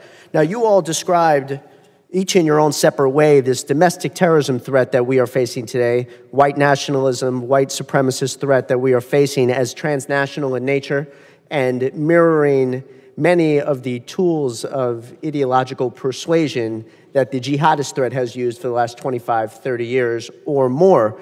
And so I just want to ask the same exact questions as it pertains to some of these global white nationalist, white supremacist, neo-Nazi organizations that we currently see today. The Azov Battalion in Ukraine, which over 17,000 foreign fighters have streamed to. National Action in UK, Nordic Resistance in Sweden, all entities that the federal government has already identified as hostile in nature.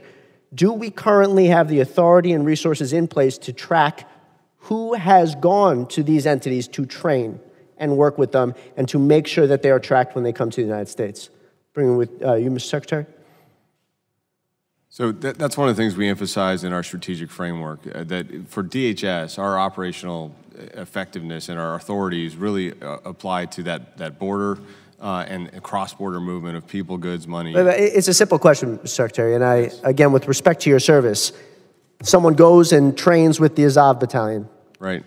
Do we have them on a list in the same way that we would have someone on a list if they went to go train and fight with ISIS? So between our National Targeting Center, under CBP, our Homeland Security investigations, we've had multiple efforts, Hammerskins, Rise Above movement, just in the last year, where we've used that international cross-border collaboration and movement to address and make arrests, take away visas, prevent that collaboration. So yes, we've been focused on that. Good. Sir, Mr. Director? I think we use different tools than we do on the international terrorism side, but I think we've been effective, much as Secretary McAleenan said. We just use different offenses and work with our foreign partners on it. Mr. Travers? I've probably talked to 15 of my counterparts around particularly Europe and Southeast Asia on this particular problem. Everyone is grappling with the same thing. There are experiments in terms of naming these organizations. In many cases, our European colleagues find that these organizations are very close to political parties, and that confronts the free speech issue. And so this is something we are all grappling with as this question of designations comes up. Well, so is Hamas and Hezbollah, and that hasn't stopped us.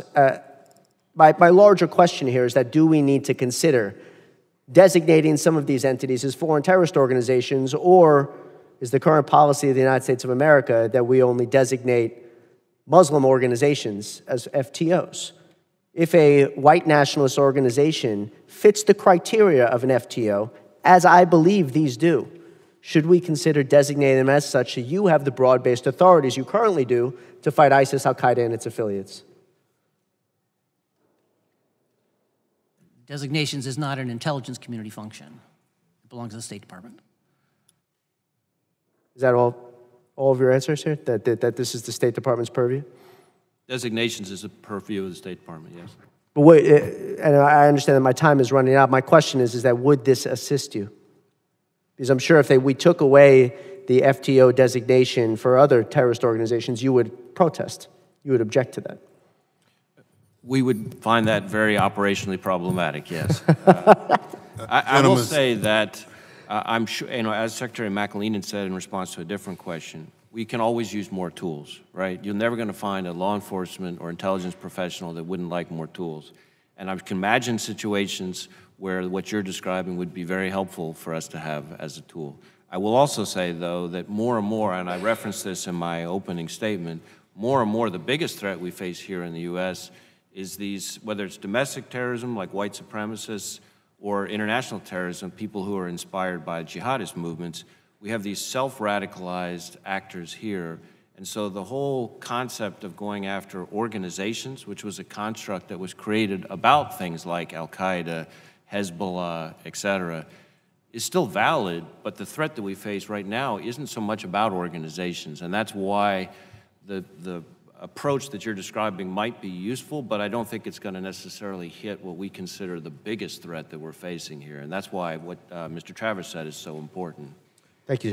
Gentleman's time has expired. Chair recognizes the gentleman from New York, Mr. Katko. Thank you, Mr. Chairman. And at the outset, I want to thank Mr. McAleenan for his career in public service and all he's done to help keep our country safe. We very much appreciate what you've done, and you've done an extraordinarily good job, and thank you for that.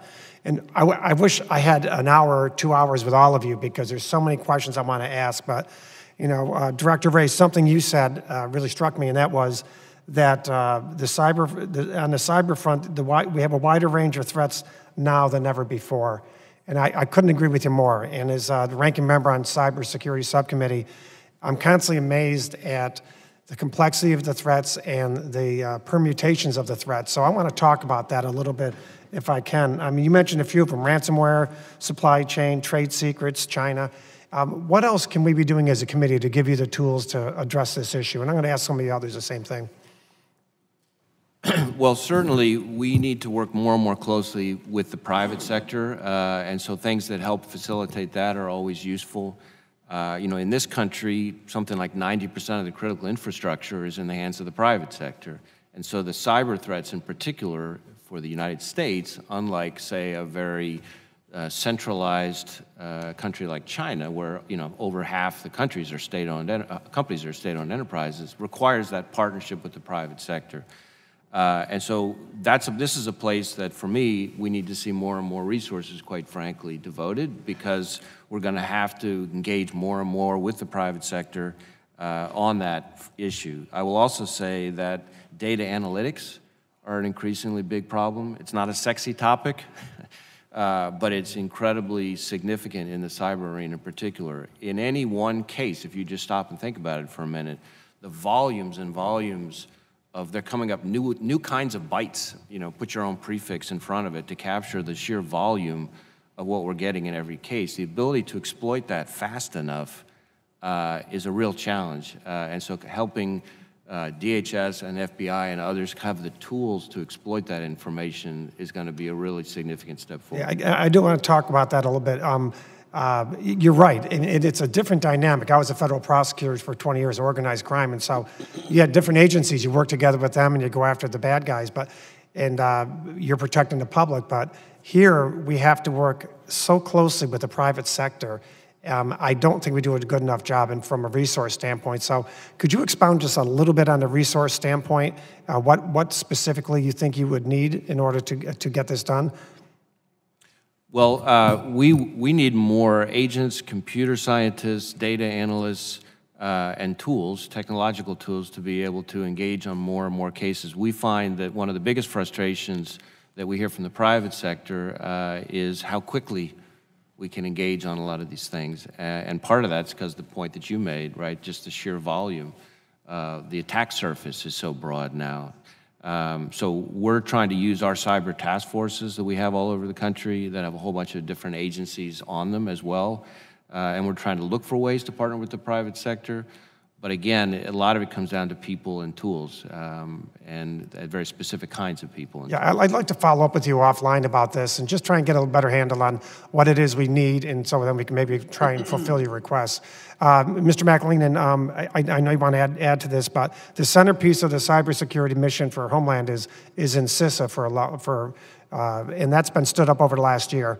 How's it going? What else can we do better with them? I think it's going very well, and I just want to echo the director's points about people and tools. We do need more. The attack surface is very broad, and the private sector engagement is obviously one of CISA's core responsibilities, but I'd like to add that the state and local government levels, we really do need to think about the right resourcing to support our states. We're going to have an election in 2020 with well over 90% of voters casting ballots with good auditable paper backups, but not every state is there where we need them. That's a resourcing issue. When we engage these counties, we're talking about updating their Windows software so to eliminate vulnerabilities that have existed for years, and that's usually a funding problem, not necessarily a will problem, although we do have awareness challenges. So that kind of engagement is critical. The public utility side of this equation, I mentioned industrial control systems in my opener, you know, everything from pipelines to power. This is a critical area where we need those quasi-governmental and private sector entities to take the cybersecurity measures they need to be successful, and that's what CISA is doing across the board. I'm out of time, but Mr. Glau, is there anything else you want to add to that? Just to follow on what Director Wray said and Secretary McAleenan, our engagement with the private sector is critical, and we've conducted, since I took over in 2017, a real heavy emphasis on engagement through the corporate security symposiums, which I host with Director Wray's folks in the Bureau. But getting the collection requirements so the private sector, how to protect their brand, how to protect their customers, how to protect their clients is critical. We're not going to be able to win this fight on the foreign adversary to try to influence business on the homeland without a hand-in-glove relationship, and it's a new dynamic. And how we're using the state fusion centers and partner with the FBI is critical to have that hand-in-glove information sharing on what's their biggest risk. And it's not about a competitive advantage, it's about an equal advantage with those foreign adversaries that are attacking our country through economics. Okay, Mr. Chairman, I yield back, but I just want to note and respectfully suggest this is an area that I think we should have a subject of a hearing and really try and figure out what the manpower requirements might be. Then maybe we can formulate something to try and assist them, because it is a critically important area. Chair agrees with you, and we've already had some discussions along that line. Chair recognizes the gentleman from Missouri, Mr. Cleaver, for 5 minutes.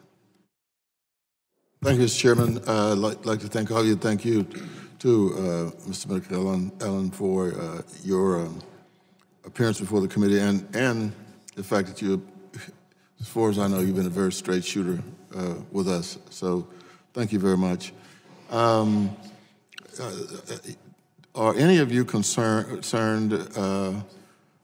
about what could happen and maybe already happening as a result of the cryptocurrency issue? The thing that is frightening to me in looking at this is that the software is available to just about anybody, including people who would like to do some harm to us, and it, you know, you can do a transaction, you know, just like that. Unless we have some really low IQ bad guys, in the future we're going to have to deal with people moving arguably millions of dollars, millions of invisible dollars going here and there. What is there a division? Well, I know FinCEN is working under Treasury, but is there a division anywhere else that's focusing on this problem that is only going to grow? Director Ray. Congressman, I think you've put your finger on a very, very vexing issue for everyone in law enforcement and national security more broadly. We have, at the FBI, we have an Office of Technology Division that is keenly focused on cryptocurrency, and we have a number of tools that we use with different forms of cryptocurrency to try to break past or get around the anonymization that occurs there. But every time we come up with a new tool, there's a new type of cryptocurrency coming right behind it.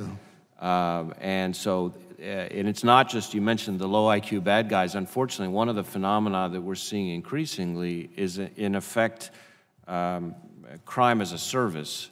So in other words, there are sophisticated forms of cryptocurrency out there, and on the dark web, there are basically organizations that are now marketing it to the low IQ bad guys, so it's now available to those people too. So this is absolutely going to be a phenomenon going forward that we need to be concerned about. Yeah, Can I just add quickly, Congressman? I agree with you 100% that traceability of financial transactions is a huge vulnerability as we emerge into different cryptocurrencies. For DHS, U.S. Secret Service has unique capability on both financial investigations and cyber, and this is kind of the nexus of both. Homeland Security Investigations has this capability and is working these problems as well. I don't know if Undersecretary Glawi wants to add anything from the intel side. Just to echo what the Secretary just said, the vulnerabilities we have for how we identify illicit activity with finance is critical, and how we have the infrastructure to track and identify the individuals in the United States and global is critical. We also have the policies and authorities in place to do that. Thank you. I wish we could probably have a whole hearing on this issue. I've spent a little time dealing with it.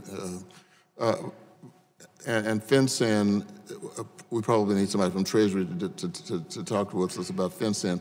But there's also this proposal being kind of floated around now by Treasury that the Secret Service should be transferred out of DHS into Treasury. I guess, I'm not sure if they want to connect it with FinCEN or what, but any of you have a position on it, especially you, Mr. McAllen? So I've talked about why, I certainly understand why Treasury would want to be associated with one of the finest law enforcement organizations in the world, the U.S. Secret Service, and they do have a nexus with the financial responsibilities, financial investigations of Treasury. They're also well ensconced in DHS on national security special events and threats. Obviously, we'll look at that with the administration and with Congress in the months ahead. Okay, since you're leaving, do you think that should remain with Homeland Security? I think there are strong arguments on the placement for Secret Service in both departments, and I support the dialogue that the administration is having with Congress at this time. Thank you, Congressman. You're a good man, Mr. Director. Thank you, Mr. Chairman. Thank you very much. Chair now recognizes the gentleman from Tennessee. Thank you, Mr. Chairman. 5 minutes. Being a fellow Mississippian, I agree. It's kind of chilly in here. Mr. Secretary McAleenan, thank you for your service. As I understand your story, you were watching the towers fall at 9/11 and ran to the sound of the guns. So I appreciate that. And for those of us who were in service at the time those towers fell, we look at that degree of patriotism with great admiration. Thank you. To all the witnesses here today, thanks for your service to our great country. I really appreciate your being here today and for your candor. My question is really to all of you, or whomever you think is best to answer it. I'd still like to kind of dig into this cooperation between ISIS and AQ, what you think their capacities are if they combine, and how that impacts the homeland. I'll start. There are places around the globe where ISIS and AQ definitely cooperate. West Africa, I think, being a classic case where JNIM, an AQ affiliate, and ISIS West Africa certainly cooperate on the ground. I think the general view is that we're very unlikely to see a strategic alliance between the two. There are issues associated. Al-Qaeda thought the caliphate itself was a mistake. The very issue of Abu Bakr al-Baghdadi being a caliph, graded at AAQ to be sure. I'm sure. My guess is that we're going to continue to see, much like we do today, ISIS and AQ battle in places, Yemen, in East Africa, whereas in the Homeland, and Director Wright can talk to this, we do see a bit of an idiosyncratic adoption of sometimes individuals will cite ISIS, sometimes they'll cite AQ ideology. We've certainly seen that in Europe.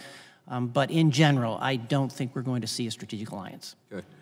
Switching gears a little bit to cyber, what are your thoughts on blockchain and its impact on cybersecurity? And is there an increased vulnerability with blockchain, or is it, decreased? Is that protective in any way, I guess?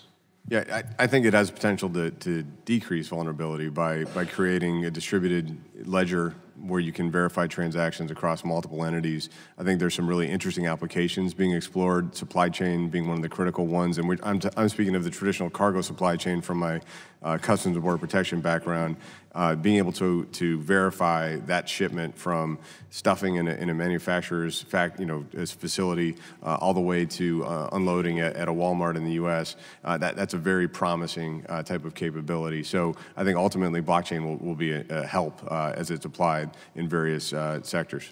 How well do you think government as a whole is accepting that? I mean, I agree with you. How are we moving toward blockchain across the infrastructure? So I think the private sector is going to drive it, as it usually does, in adoption of new technology. What we're trying to do at DHS and is play a productive role where we can partner in the financial sector, for instance, in movement of cargo, in supply chains, and in cybersecurity applications as well, to basically provide a platform and support standard setting for blockchain applications in different areas. I think there's a lot of work to be done, and frankly, that's a dialogue that needs to happen with Congress as well. Agreed. Again, changing the subject, this is for Undersecretary Glaway, and I'm pronouncing your name correctly, Glaway. Can you elaborate a little bit on the National Vetting Center, where we are, the memorandum that was recently issued, and kind of give us an update on that? Sure. And myself and the Secretary, for many years in our prior capacity, have been working on this. And I'm happy to say the National Vetting Center is right on track of where we want to be. And that is really taking U.S. intelligence community data, law enforcement data, U.S. Customs and Border Protection data, and other data sources to find nefarious actors, criminal entities. We're expanding it to looking at transnational organized crime, foreign intelligence operatives, and it's really a model that the Secretary led in his prior capacities in developing the business model to find bad things that are trying to come into the United States, and this will be expanded to cargo, and it really is a model that is really important for the Department of Homeland Security. We're the last line of defense before bad things come in the country, and I defer to the Secretary because he was really the architect behind this for many years, and he saw it to fruition before he left. I think the Undersecretary summarized it very well. This is a collaboration with the intelligence community and interagency partners that has expanded, that has been done from the beginning with inclusion of privacy from across the interagency to make sure we're doing this right with every additional data set, with every comparison, that we have the right safeguards in place, and it's already identifying individuals that could pose a threat to the U.S. that we wouldn't have seen before this capability was brought online. So I think it is absolutely headed in the right direction, building off the National Targeting Center framework. Yeah, I just want to thank you for that work. Thank you both. Gentleman from Mississippi and Tennessee yields back. Chair recognizes gentleman from Texas, Mr. Green, for 5 minutes. Thank you, Mr. Chairman. Thank the witnesses for appearing. And I'd like to juxtapose, if I may, two children. We've seen the photographs of the babies coming from south of the border. But I've also seen, as of late, a photograph of a child, 3 years of age, born in Ukraine, came to this country with his father after his mother died, grew up in Brooklyn, master's degree from Harvard, serves in the military, Purple Heart recipient. There was no way to prognosticate at the time this child sought to enter the United States that he would become the person he is today. No way. One can but only imagine the number of children we've turned away who may have been of great benefit to our country. Immigrants have made America great. Not by themselves, but they've been a part of the greatness of this country. And when I see the photograph of this baby being separated from a parent, crying, there's just no way to know what we've done when a person is seeking lawful asylum.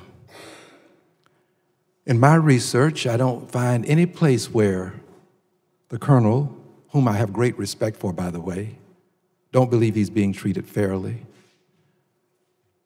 But I have not found in my research any indication that he was required to wait in a third country for some period of time before he could enter this country.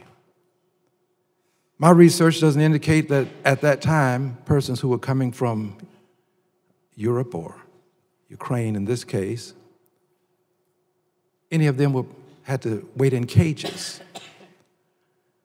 I just have to ask myself, why are we treating persons coming from south of the border so differently? Wait in a third country, working out agreements such that if they don't do certain things in other countries, they are going to be denied the opportunity to traverse to this country. Why are we treating them so differently, if you would, Mr. Honorable, Mr. McLean? Congressman, under the U.S. refugee programs, people do apply and wait in third countries while they go through the process with, first of all, the UN, with the International Organization of Migration, with the State Department, Population, Refugees, and Migration, and then DHS, U.S. Citizenship and Immigration Services. So it is a multi-agency process that happens abroad for refugees that come to the country today, to the most welcoming nation in the world. Is it your indication to me, for the record, that this is what occurred with the colonel? I don't know the colonel's individual case. Okay. Congressman, I'm sorry. All right. Well, I don't know it in totality, but I know enough about it to suggest that it appears to me that we're not being even-handed in terms of our approach. At the turn of the century, we had many people to come to this country, not into the 21st century, the 20th century, from Europe. They came here on boats. They went through Ellis Island, and we didn't have the requirements that we have for the people coming from south of the border. And a lot of these changes are changes that were made on your watch. This happened on your watch. You have some responsibility for what's happening. This is not to disrespect you, dear friend, but it is to say that some of this could have been abated. You did comment and indicate that it was terminated because of the way it was impacting people. I hope I said that correctly. I'm not trying to demean you or the president, but it shouldn't have started. It shouldn't have started. Why? What made us decide that these people should be treated the way they were treated? So I don't think we have the time today to have a fulsome conversation on this, but let me try to answer your question. The laws have changed dramatically since the turn of the century and the prior arrival of mass migrations. We are trying to apply those laws. We're also trying to ensure that individuals who need protections for asylum, and these categories are political, racial, religious, membership in a social group, they're able to receive those protections as close to home as possible without entering a dangerous smuggling cycle. We can't have an immigration system that's based on a Darwinian principle of anyone who arrives at the U.S. border should be allowed to enter. We have to have more integrity in the international system. We've got 70 million vulnerable populations. My time is expired. My time is expired. So let me, I must intercede and say this, dear sir. Nowhere in the law do we have language such as what you just used.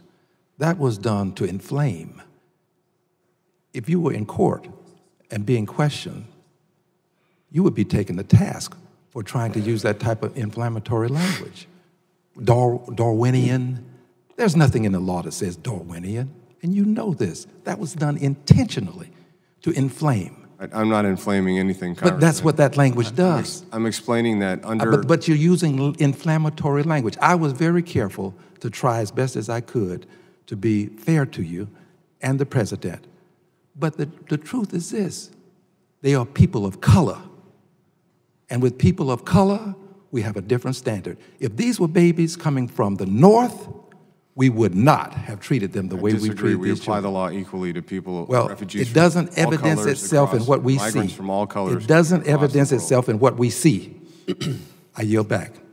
Gentleman yields back. Time has expired. Chair recognizes gentleman from Texas for 5 minutes. Thank you, Mr. Chairman. I want to thank Secretary McAleenan for your service to our nation and to the American people and protecting the American people in, I think, very difficult times. When I was chairman of this committee, I saw the rise and fall of ISIS and the so-called caliphate. We just had recently the killing, the death of Abu Bakr al-Baghdadi. I'd like to know, just from the Secretary and the two directors, FBI and NCTC, what impact that has on the morale of ISIS and how much of a threat are they today? So I believe, just starting quickly and passing to my colleagues, I believe they do continue to present a threat, and as Russ Travers noted, the inspiration of their ideology persists. One of the things we've done recently with DHS, with the FBI, put out a joint intelligence bulletin, just ensuring there's awareness of the potential, even though it hasn't happened in the past after the death of a senior leader, the potential for someone to be inspired and to commit an attack in the immediate aftermath. We do think it's going to affect their ability to reorganize and to direct, but we maintain our concern about the diffuse and dispersed ISIS affiliates and their ability to continue to mount threats to U.S. interests worldwide. Director Wray. I would agree with Secretary McAleenan. Certainly, it's an important blow, a successful blow for which we're all grateful. But it is also clearly the case that they anticipated at some point that they would need to have successors. And to a large extent, what we're most worried about here on the Homeland is what I would call the Virtual Caliphate, which is people who are inspired online, which is a lot easier to do and not just all tracing back to one leader. And Director Travers. And I would just add that they have been thinking about the demise of the caliphate for a couple of years. Adnani talked about it and the need to prepare for an insurgency. And as I mentioned in my comments, they've lost a lot of leaders. This is a bureaucracy that's pretty good at doing secession planning. I think it's absolutely fair to say that it will be a morale hit. I think you can largely attribute many of the decline in attacks in Europe over the last couple of years to the demise of the caliphate. But nevertheless, the ideology continues, the resonance continues, and that is a strategic concern for us. I think that's all accurate, and I do think the threat level has gone down a little bit during, 2015, 2016 is like one external operational plot per month, it seemed like. Domestic terrorism seems to be on the rise. But Director Wray, I just want to ask you about, in terms of just numbers and arrests, how many domestic terrorism arrests were effectuated in 2019? So in 2019, we had 107 domestic terrorism arrests, and we had, I think, 121, give or take, international terrorism arrests. And so in terms of international terrorism, there were more international terrorism arrests than domestic terrorism. Yes, they're pretty close in number, but pretty close. But yes. How does that compare to the previous year? The previous year was both hovering around 100 arrests, both of the prior year as well. I will say on the international terrorism side, in terms of number of investigations that we have ongoing, we have both the homegrown violent extremists, which are these people here inspired by various parts of the jihadist movement. We have about 1,000, give or take, investigations of that sort.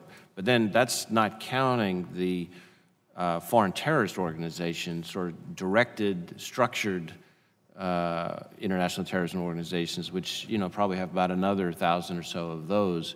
So while domestic terrorism is absolutely something that is very much top of mind, and we at the FBI recently elevated to be a national threat priority along with HVEs and ISIS, international terrorism is very much alive and well and something we need to stay focused on too.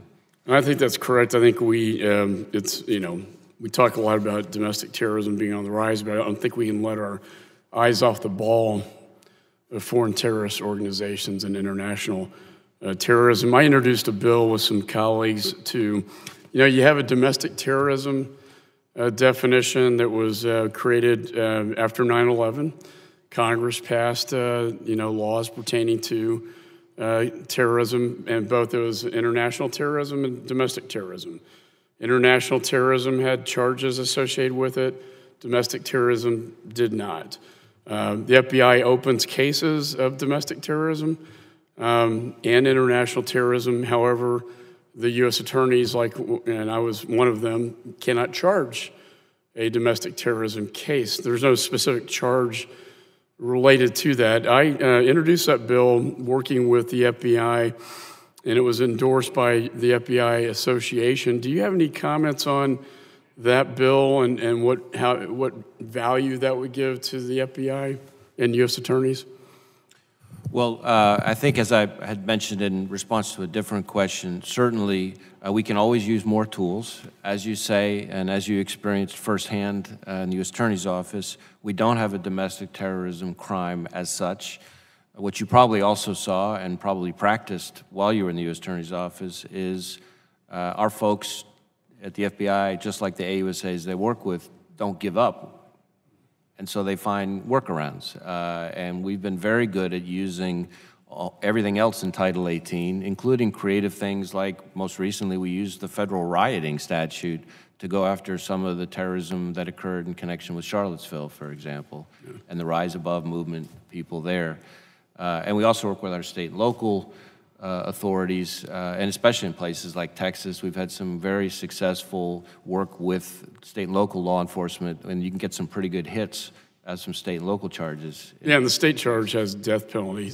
But I think, Mr. Chairman, in closing, whether it was Austin bombers, which is clearly terrorism, to El Paso, to Odessa, I think this is something we should take a look at. I yield back. Thank you very much. Chair recognizes the gentlelady from New Jersey, Ms. Watson Coleman. Thank you, Mr. Chairman, and thank you to the witnesses for coming today, and good luck to you, Mr. McAleenan. Good luck to you and whatever it is you're going to do next. I've got a number of questions. I could be here, like Mr. Kacker said, forever.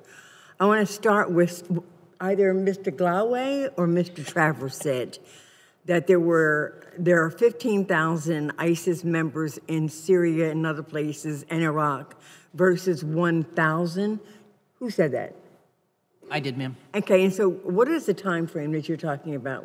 So from when to when? This is 5 years ago, before the buildup of ISIS and the caliphate was formed. ISIS was down to about 1,000 people. Even after the demise of the caliphate, the low end of the estimate is 14,000 ISIS members in Syria and Iraq, mostly in Iraq, which for us suggests that there is a great fertile ground for a long-term insurgency. Okay. Do you think that given the recent betrayal of our Kurdish allies and the uproar and chaos that's taking place over there now becomes fertile ground for ISIS to grow there as well? Sorry, ma'am, I didn't get the question. Well, the President of the United States pulled away the troops who were supporting the Kurds, who were fighting with the Kurds against ISIS. Now we have had Turkey has infiltrated. There's been alliances now with Russia, our other really trusted friend. ISIS is, some of their prisoners are escaping. There seems to be really chaos and fear and, elimination happening over there. And I'm wondering, does that make it a more fertile territory for ISIS to grow as well? Is that just yes or no? It's a very fluid situation, sure. Yeah. We don't know exactly what the Syrian military is going to do east of the river. I believe that both the President and the Secretary of Defense have indicated that we remain committed with our forces there to a counter-ISIS campaign. Really? I thought we were just going to protect the oil. Do we have any idea how many members of Al-Qaeda exist? Numbers are difficult to come by. Again, we're looking at a command and control structure that exists, and then there are a half dozen or so affiliates, and they have thousands of individuals each. So are we talking about another 15,000, 20,000? I'm trying to figure out how safe I feel. I would say that numbers themselves are not a particularly good indicator of capability. So this is what I've heard, and you can tell me if I'm wrong. I'm hearing that we're doing pretty good at keeping bad people, really bad people, out of the United States of America. Even in cybersecurity, we're doing a decent job of trying to protect our infrastructure and those things that are important to us, whether it's China for monetary reasons or Russia for disruption of our infrastructure. I'm hearing that, right? That's basically what I'm hearing. Just anybody just tell me. I can only speak to terrorism, but I think this country has done a great job of pushing borders out and establishing a comprehensive vetting system. So I kind of want to go into, for a minute, real fast, this whole issue of domestic terrorism. And I want to direct my questions to Mr. Ray. Mr. Ray, first of all, I'm sorry, Honorable Mr. Ray. You have collapsed. You've taken away this horrible category of black extremists, whatever it was called, and the report that went with it. You have now collapsed what is white supremacism, replacement supremacism, and black separatism into a racially motivated category of terrorism. Do you then make a distinction as to who commits what infractions, and do you have any indication, are we having a greater percentage of those incidences happening with white supremacists, white replacementists, or black extremists? And if so, can you tell me the breakdown? Well, I can't give you exact numbers sitting here right now, but what I can tell you is that the reorganization of our categories, our nomenclature, was based on a lot of, I think, very helpful dialogue that I had with Congressional Black Caucus, with Noble, with lots of other people, and was part of a much broader reorganization of the way we counted. Within the racially motivated violent extremist category, I think it is fair to say, from what we see internally, that a huge chunk, the majority of the racially motivated violent extremist domestic terrorism, the majority of that is at the hands of what I would call white supremacists. And are we aware of the linkages that may take place internationally, the inspiration that comes from things we saw in Christchurch and things of that nature? We're very actively looking at that. We spent a lot of time trying to discern trends and leads on that front. And if we identify those connections, would we then be able to identify the groups as terrorist groups? Where there are groups as such, I think we've been pretty effective at identifying them, but I will say, as I think I may have mentioned to one of your colleagues, more and more on the domestic terrorism side, including this white supremacist violence category. It's not really about groups in the same way we used to think of groups with Al-Qaeda and Hezbollah. It's more diffuse, more unstructured and undisciplined. So I think you have a really huge task. All of you have a huge task to keep us safe, and I thank you for the work that you do. I'm concerned about the FBI having its resources taken away from doing some of this really important stuff and put into a position to have to investigate itself as to whether or not there was a treasonous investigation done as it related to the 2016 involvement of Russia in our election. And I pray that your resources aren't taken away so that you can continue to focus on that which is really a threat to us and the safety and security, and Congress can concentrate on the other. Thank you. I yield back. Gentlelady, this time has expired. Chair recognizes gentleman from Texas, Mr. Crenshaw, for 5 minutes. Thank you, Mr. Chairman. Thank you all for being here. A lot of great discussion today, and I'll try to hit some different topics. This question regarding Hezbollah and the recent decision of the Lebanese president to step down. I'll direct this to you, Mr. Travers. How do you think that affects the Iranian threat, the Hezbollah threat globally, and then maybe you can expand upon what the nexus is between Hezbollah and some of the groups south of the border in South America and Mexican drug cartels, if any?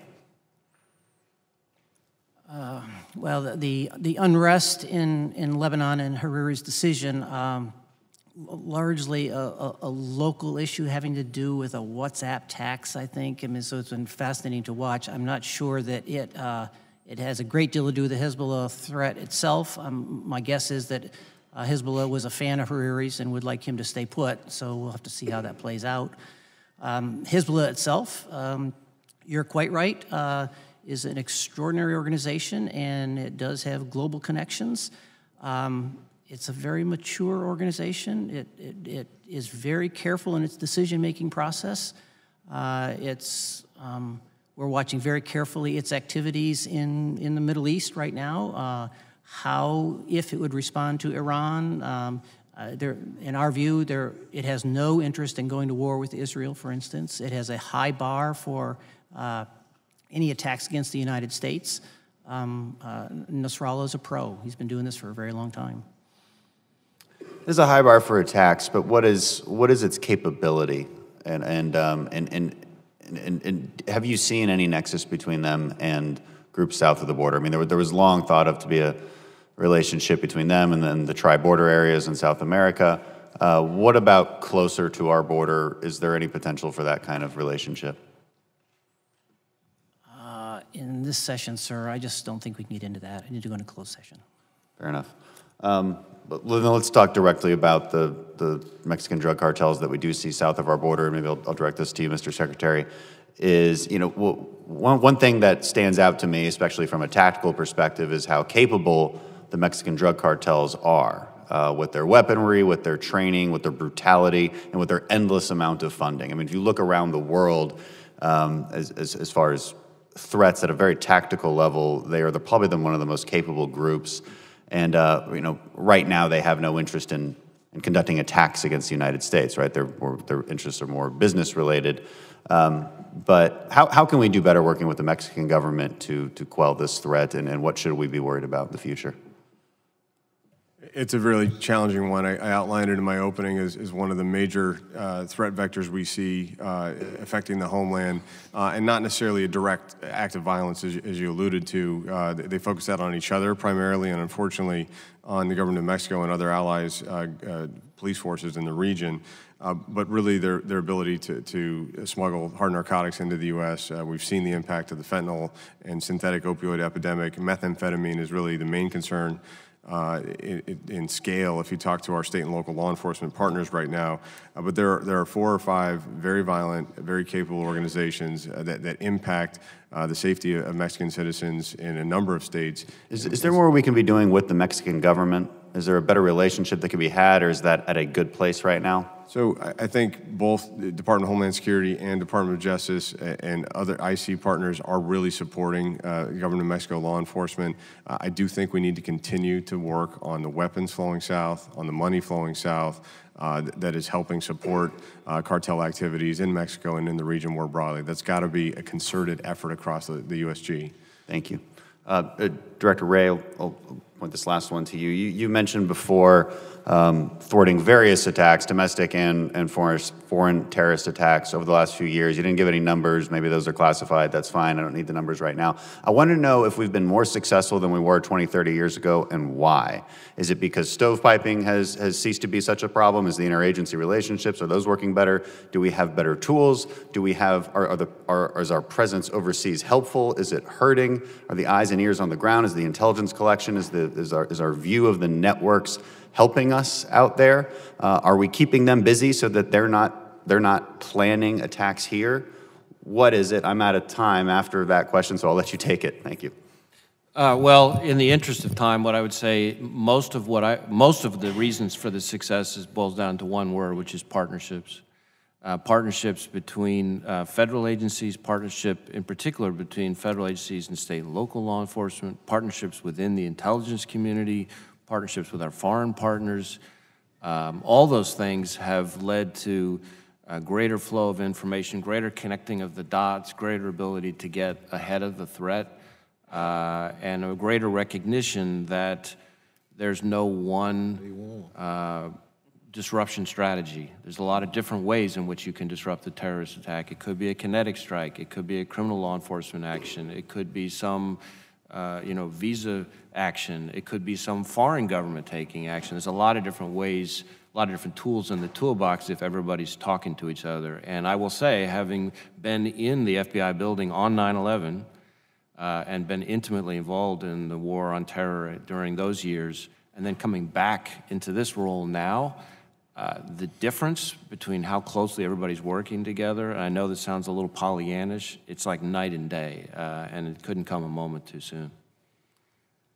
Gentleman's time has expired. Chair recognizes the young lady from California, Ms. Barragan, for 5 minutes. Thank you. So, Mr. Secretary, under your tenure, we have seen an expansion of human rights abuses under this administration, significantly named migrant protection protocols, or the Remain in Mexico policy. The name almost assumes that this program will actually protect migrants when it does the complete opposite.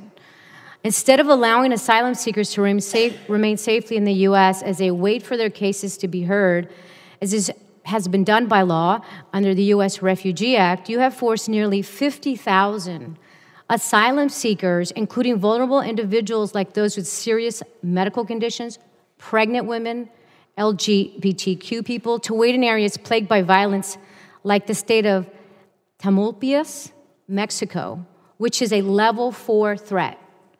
This is the same warning that countries like Afghanistan, Iraq, Syria, and North Korea have.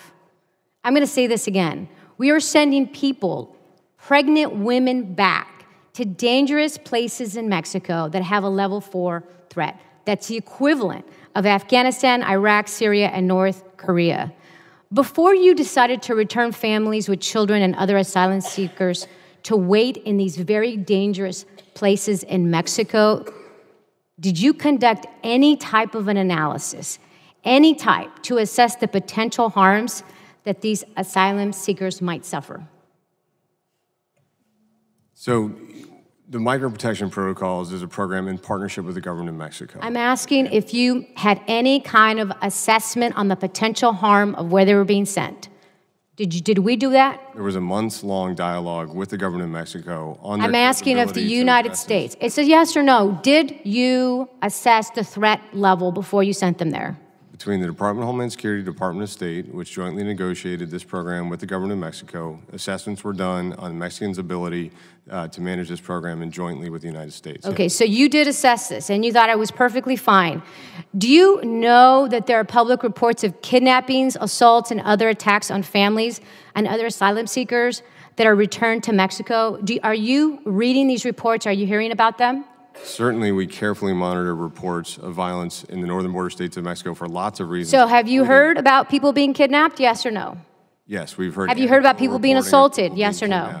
Please let me finish the answer. I don't have that much time, and I want to know what you are aware of. But sometimes it's not a yes or no Because question. my colleagues over here are talking about how we're a compassionate and loving nation. But sending a deaf child back to Mexico into a level 4 area is not compassionate to me.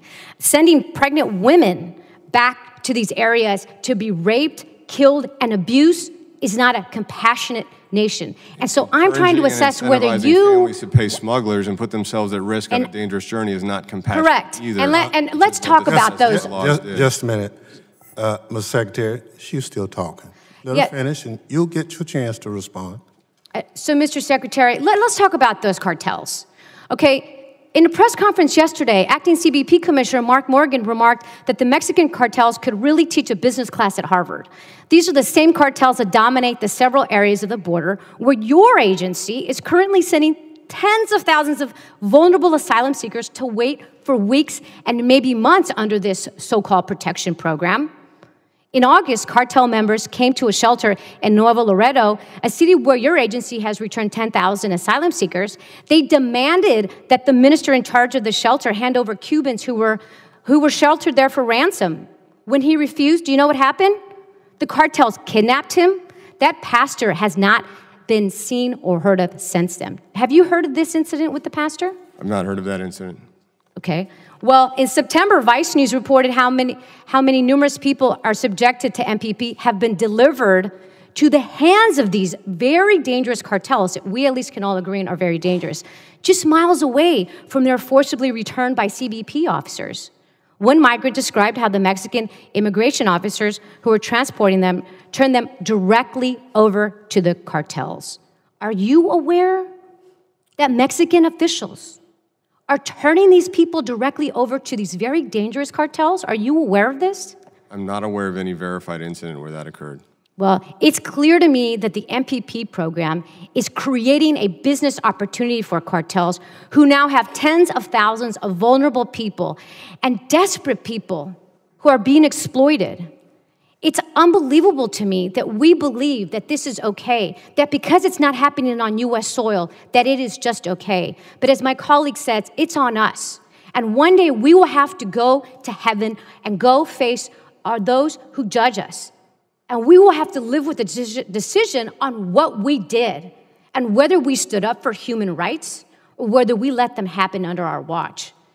And I have to tell you, it is heartbreaking that this country is closing the door on people who are fleeing violence and sending them back to dangerous places that have a level 4 threat where even U.S. citizens are told not to go. And with that, I yield back. Gentlelady yields back. Chair recognizes gentlelady from New York, Ms. Rice, for 5 minutes. Thank you, Mr. Chairman. Mr. McAleenan and I, too, want to join my colleagues in thanking you for your service and wish you luck on your future endeavors. There have been several reports that President Trump is considering appointing acting USCIS Director Ken Cuccinelli or acting CBP Commissioner Mark Morgan, even though the Justice Department's Office of Legal Counsel has determined that they are ineligible under the Federal Vacancies Reform Act. Are you aware of that? So I'm not going to discuss any pre-decisional personnel efforts, but I will note that the administration will follow the law in naming a successor for the Department of Homeland Security. Okay, I'm glad to hear that. In your final hours as acting secretary, do you have any plans to change the current line of succession at DHS? Again, I'm not going to discuss any pre-decisional personnel actions. Well, I'm just asking if you are planning on doing that. I mean, there's only 24 hours left. I have no present plans to do that. Have you discussed nominating someone to be the Assistant Secretary of the Countering Weapons of Mass Destruction Office with the President? I have not. Have you spoken to anyone in the administration about that? Again, I'm not going to discuss pre-decisional personnel matters. Well, you just said, I was just asking you to, you said you haven't discussed it with the President. Have you discussed that specific thing with anyone in the administration? I'm not going to discuss pre-decisional personnel matters. Last week, Facebook announced that it had removed a network of Russian-backed accounts that posed as local citizens to support President Trump and attack former Vice President Joe Biden. Multiple reports, including the 2017 Intelligence Community Assessment, Special Counsel Robert Mueller's investigation, and a bipartisan report released earlier this month from the Senate Intelligence Committee, have all confirmed that Russia attempted to interfere in the 2016 election and will do so again in 2020. Do you accept that conclusion, Mr. McAleenan? Yes, our entities, CISA is leading that effort, along with our Intelligence and Analysis Directorate and others are focused on threats posed to our elections, including from Russia. Mr. Ray, do you agree with those conclusions? We believe that we assess that Russia continues to have designs on interfering and influencing our electoral system. And have either of you spoken with President Trump or anyone in the administration about Russia and what they're planning on doing in the 2020 election? Well, I've had, along with others, numerous meetings with folks in the White House, including the President, on election security and on the threats they face. And do you conclude that they appreciate Russia's interference in 2016 and the likelihood that they're doing it now to affect the 2020 election? You just, yes or no, you don't have to tell me who you spoke to, just do you have confidence that there are someone in the administration that appreciates that? Let me say, it is crystal clear, I think, to all of us involved in protecting our elections, FBI, and I don't want to speak for the other agencies, but from all my interaction with our partners has been the same, crystal clear that this is a top priority that we intend to take very seriously and throw every tool in the toolbox against. Okay, thank you. So I just want to make reference to an article that literally just posted on the New York Times, and I understand some people's feelings about the New York Times, but let's just accept for a fact that what I'm going to talk about is actually fact. Russia has been testing new disinformation tactics in an enormous Facebook campaign in parts of Africa as part of an evolution of its manipulation techniques ahead of the 2020 American presidential election. The campaign underlined how Russia is continuing to aggressively try different disinformation techniques, even as it has come under scrutiny for its online interference methods, by spreading the use of its tactics to a region that is less closely monitored than the United States and Europe. It's said that it was highly likely that Russian groups were already using the same model of working. What they did in Africa is actually work with local people so that it wasn't immediately detectable that these were Russian-backed accounts. So the Russian groups have already started using that model of working with locals right here in the United States to post inflammatory messages on Facebook. And by employing those locals, the Russians didn't need to set up the fake accounts as they'd done in the past or create accounts that originated in Russia, which is making it easier to sidestep being noticed. I mean, this is just an enormous, enormous problem. Director Ray, were you aware of this, using local people, not just in Africa? And it was disinformation about being critical of various American and French policies. But they're doing that now in anticipation of the 2020 election. Can you tell me, are you able to address this? Are you finding Facebook and other social media platforms helpful? If you could just expound on that. Sure. So obviously I haven't read the article that you mentioned, and I have to be a little bit careful about what I can say that I know through other sources, but I'm generally aware of the phenomenon or the tactic, if you will, that you're describing. I would say that we expect that the Russians will and already have continued to up their game from what they did in 2016. Of course, we've upped our game too, and in particular, you mentioned Facebook. We've worked very closely with a lot of the social media companies. That's one of the big steps forward that happened in the midterms and that has continued right on up to this day, is a lot of engagement with those companies to underscore to them that they bear a significant responsibility in this area, and there are a lot of things that they can do under their terms of use, terms of service, that would be harder for anybody in the government to do in a country like ours. And so we've made a lot of progress. There's a lot more sharing of information back and forth, getting synergies from working together. There's still progress to be made, and we're going to need to keep the pressure on because, like I said, I think the bar is just going to keep going up, and you've pointed to a good example of that. I would like to continue this conversation with you offline, if that would be possible. I want to thank you all for being here, and I hope that we can all agree that this issue of election security is not a political issue. I mean, we are talking about saving democracy as we know it, and I know all of you gentlemen, I think I can speak for you in saying that I know and I'm grateful that you appreciate that fact too. Thank you, Mr. Chairman.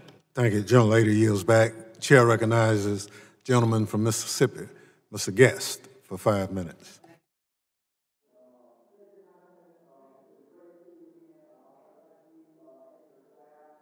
I want to thank you and your staff for visiting Mississippi in August. I had a chance to visit with you as y'all were conducting some field hearings there, meeting with members of the community about working together, the private sector, public sector, to see that we are making and creating a great place to live and worship and raise a family, and want to thank you for that visit. And more importantly, thank you for your service to our country. Earlier this month, President Trump signed into law House Resolution 1590, a bill that was authored by my office, the Terrorist and Foreign Fighter Travel Act. This law would require your successor to develop an exercise that evaluates the effectiveness of our nation's ability to identify and deter terrorists before they travel through our state and into our states and into our nations. And my question is, do you believe that bills such as 1590, bills that create exercises are helpful for the Department of Homeland Security so that we are able to identify, close gaps, and so that Congress is better able to determine the necessary weaknesses within our system?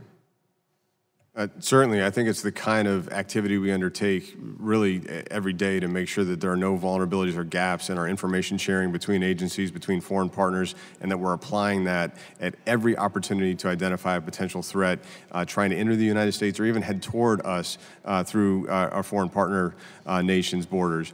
So I do think being very focused on it and highlighting the effort to exercise it and test those capabilities is a valuable approach. You've testified several times before this committee and before other committees in Congress. We've talked a great deal about southwest border apprehensions. I believe that in fiscal year 19, it's reached nearly 1 million apprehensions. Do you believe that illegal immigrants are encouraged by loopholes in our immigration laws to make the dangerous journey and to try to cross the border illegally?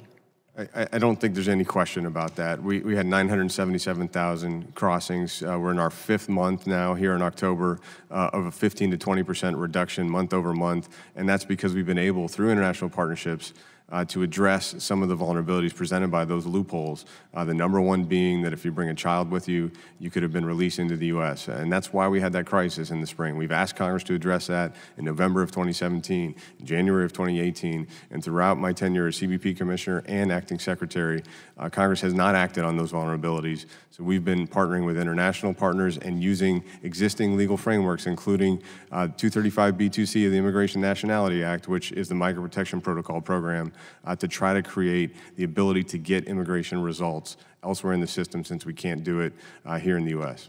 And Mr. Secretary, what do we need to do as Congress to close these loopholes?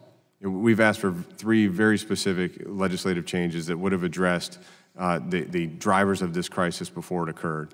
One is the abilities to keep families together in an appropriate setting through an immigration proceeding.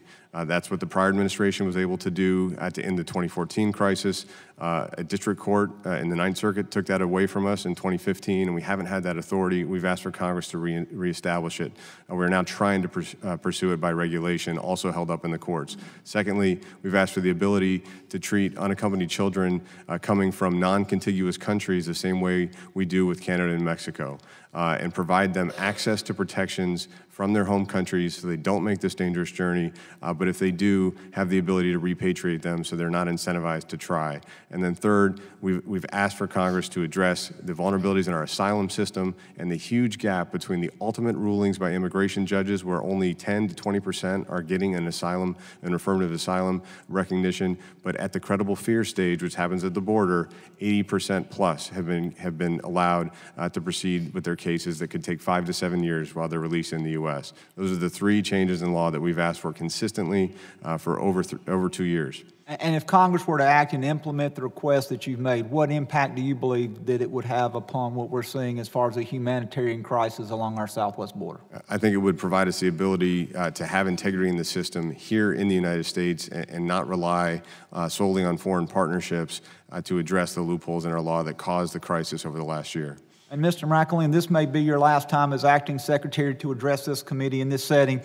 Is there anything that you would like to leave with us as a Committee of Homeland Security, anything that you see moving forward that we need to address and prioritize as members of Congress that would be able to keep the American public safe? So I think we've seen a lot of evidence of nonpartisan, bipartisan discussion on critical threats facing our country. You heard all 4 panelists outline really the same 3 to 5 top concerns that we're facing, but we've had really important dialogues, I think, on some of the emerging aspects that are going to be challenging in the future.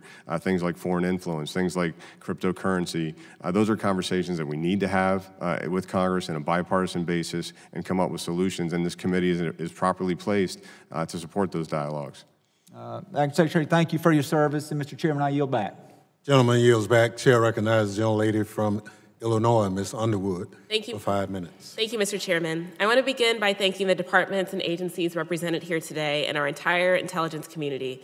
In addition to protecting us from unseen threats, your continued work contributed to the successful operation this weekend that killed ISIS leader Abu Bakr al-Baghdadi. I'm really grateful for your diligence, your commitment to the mission, and service to our country. Thank you. Director Wray, you said that when it comes to foreign interference in American elections, 2018 midterm elections were a, quote, dress rehearsal for the big show in 2020.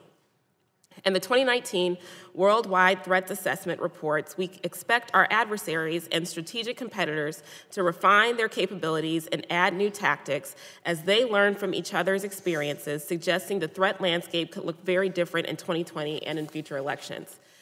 Sir, as much as you can share in this public setting, can you detail what those new tactics might be and increasingly sophisticated capabilities that our adversaries are developing?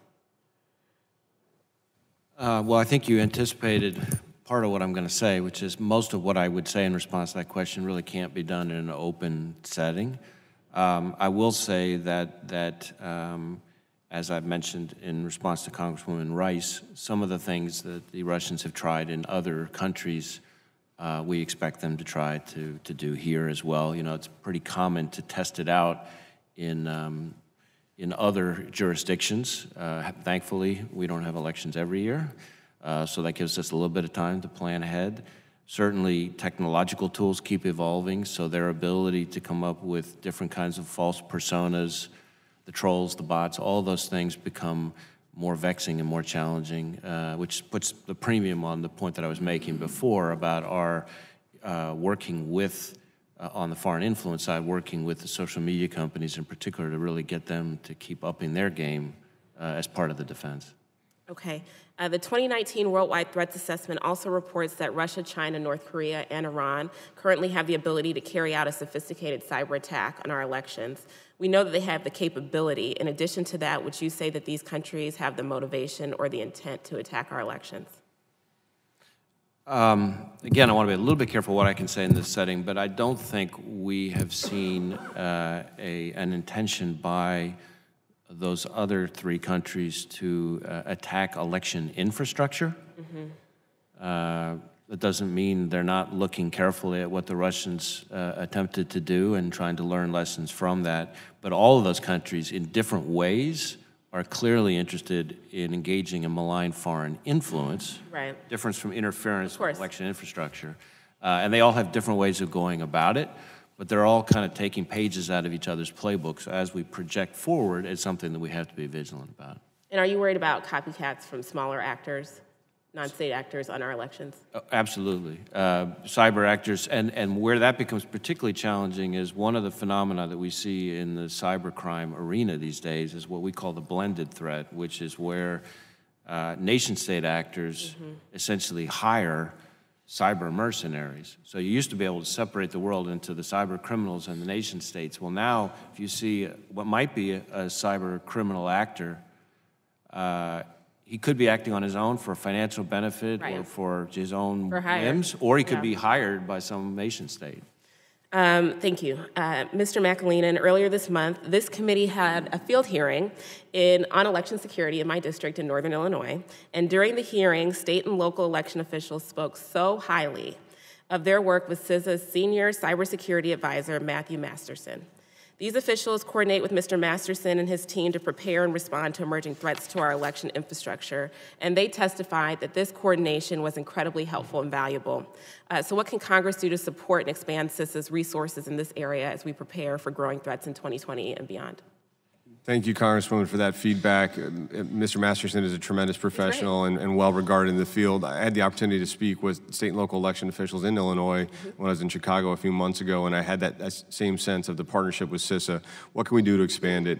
We do want to increase our presence, our protective security advisor presence, conveying the capabilities of CISA to support counties, townships that are running elections nationwide. We'd like to be out and present in more places because it's that direct interaction when you have a partner that you know that has that expertise that can really change your capabilities and your readiness. So that's a key area that CISA is looking for additional reach and resources. Awesome. So I'm about out of time. I wanted to talk about domestic terrorism a little bit, so we're going to send over some questions. I know it's your last day, sir, but I would hope that the department would respond. Our committee is continuing to explore how we can protect our country from these emerging threats of the violent extremists, and appreciate your ongoing work in that area. Thank you so much. I yield back. Thank you very much. Would the gentlelady want to mention a report that you were trying to find? Thank you so much, sir. So we had the opportunity to get a briefing from an FBI briefer over the last couple weeks. He came in last week on Wednesday in the classified setting, came in this week. And in response, they mentioned that on CapNet, that there would be weekly reports about social media findings taken from the IC and distributed to state and local partners, and that it would be available to us each week.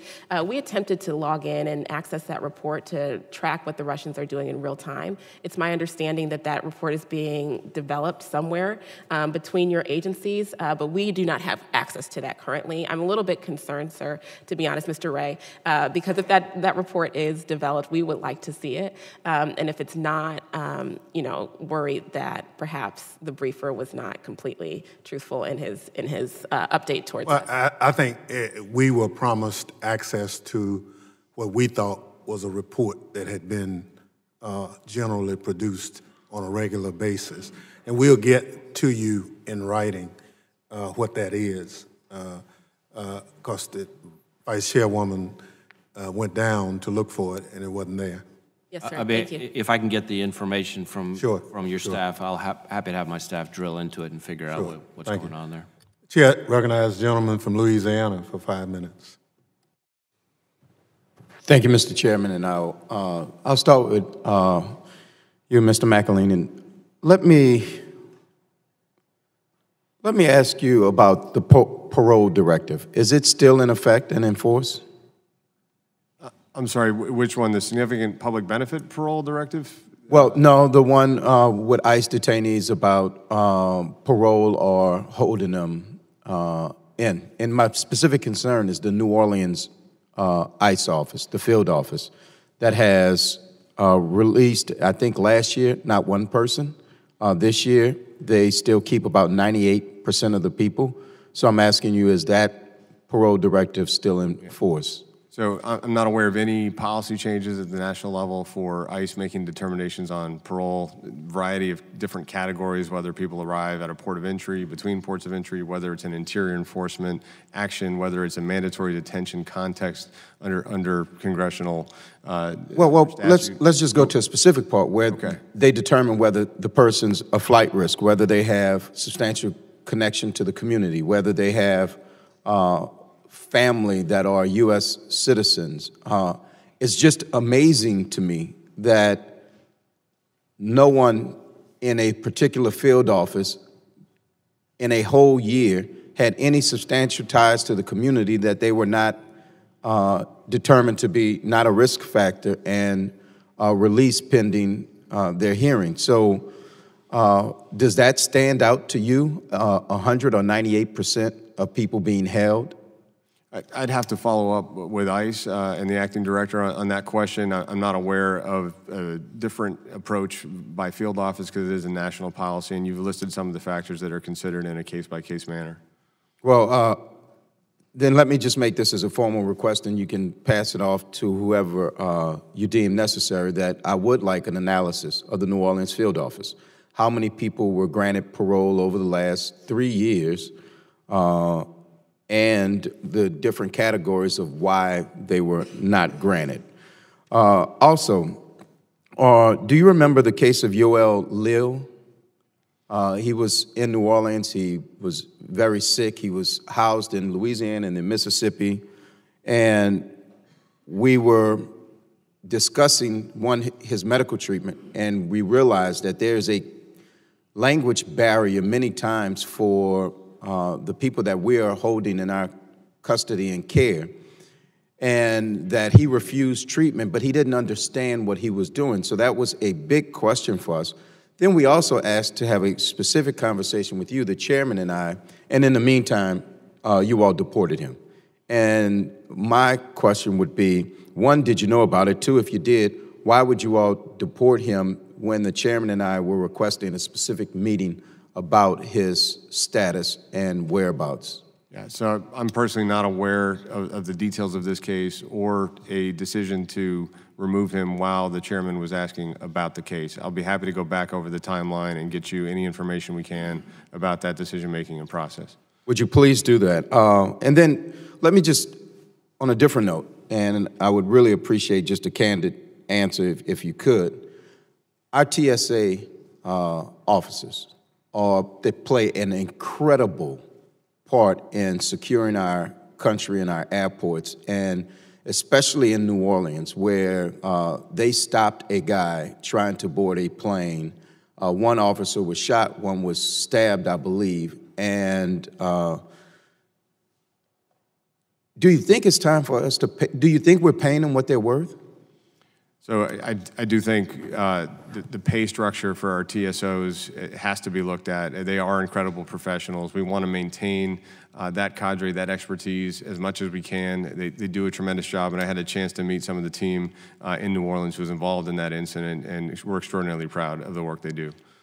Do you have a suggestion on what it should look like? Yeah, I do have a referral because our acting deputy secretary, the TSA administrator, David Bukowski, is working intimately on this issue, and we can get you the exact details on our recommended path forward for TSO pay. If you could get that to the chairman, and I know the chairman has a bill, but if you can get us that would be very helpful. And then with the last remaining seconds, Director Ray, you and I talked several times about the term black identity extremists. Over the last couple of weeks, we were alerted about something called Iron Fist. Is that an ongoing, does it exist, one? And two, is it still ongoing? And our information tells us it was to target individuals it classified as black identity extremists. Well, I'm not familiar with the name that you just used, so I can't engage specifically on that question. I will say, as I think we discussed before, we have moved away from that categorization, and I will add, as I think I mentioned to you in one of our earlier conversations, and this is very important to me personally, we do not open investigations into anyone on the domestic terrorism side unless we have, one, credible evidence of a federal crime, two, credible evidence of a threat of violence, and three, in furtherance of an ideology. We don't have those three things, there's no investigation. So we don't investigate ideology, rhetoric, peaceful protest, anything like that. Well, let me just ask unanimous consent to into the record an October 6, 2017 article from Foreign Policy entitled "The FBI's New U.S. Terrorist Threat, Black Identity Extremists," an October 13, 2017 letter from the CBC to Director Wray asking for a briefing, an August 8, 2019 article by the Young Turks entitled "Leaked FBI Documents Reveal Bureau's Priorities under President Trump." But I will just conclude by asking your commitment to meet with us again to give us an update of where we are, what it looks like, if in fact there have been arrests, surveillance, investigations on anybody under the old black identity extremists and now what it's consumed in. So I would just ask that you commit to briefing us again on that particular issue. We'd be happy to keep the dialogue going. Thank you. With that, Mr. Chairman, I yield back. Thank you. And without objection, on entering it into the record. Mr. McElhaney, let me join the chorus of people who have thanked you for your service to this department for quite a long time. You've been a consummate professional. I personally thank you for that. Going forward, the question is, if nobody is appointed by tomorrow, are you prepared to stay on until somebody is appointed? It's an important question. In my letter resignation, I did offer to the President to ensure a smooth transition, and that remains my position, and want to make sure that happens for the department. So you are, if asked to stay on, prepared to do it until someone is nominated for your position? I hope a plan for the successor is imminent, but if necessary, I will absolutely ensure a smooth transition. Thank you very much. I thank the witnesses for their valuable testimony and the members for their questions. The members of the committee may have additional questions for the witnesses, and we ask that you respond expeditiously in writing to those questions. Hearing no further business, the committee stands adjourned.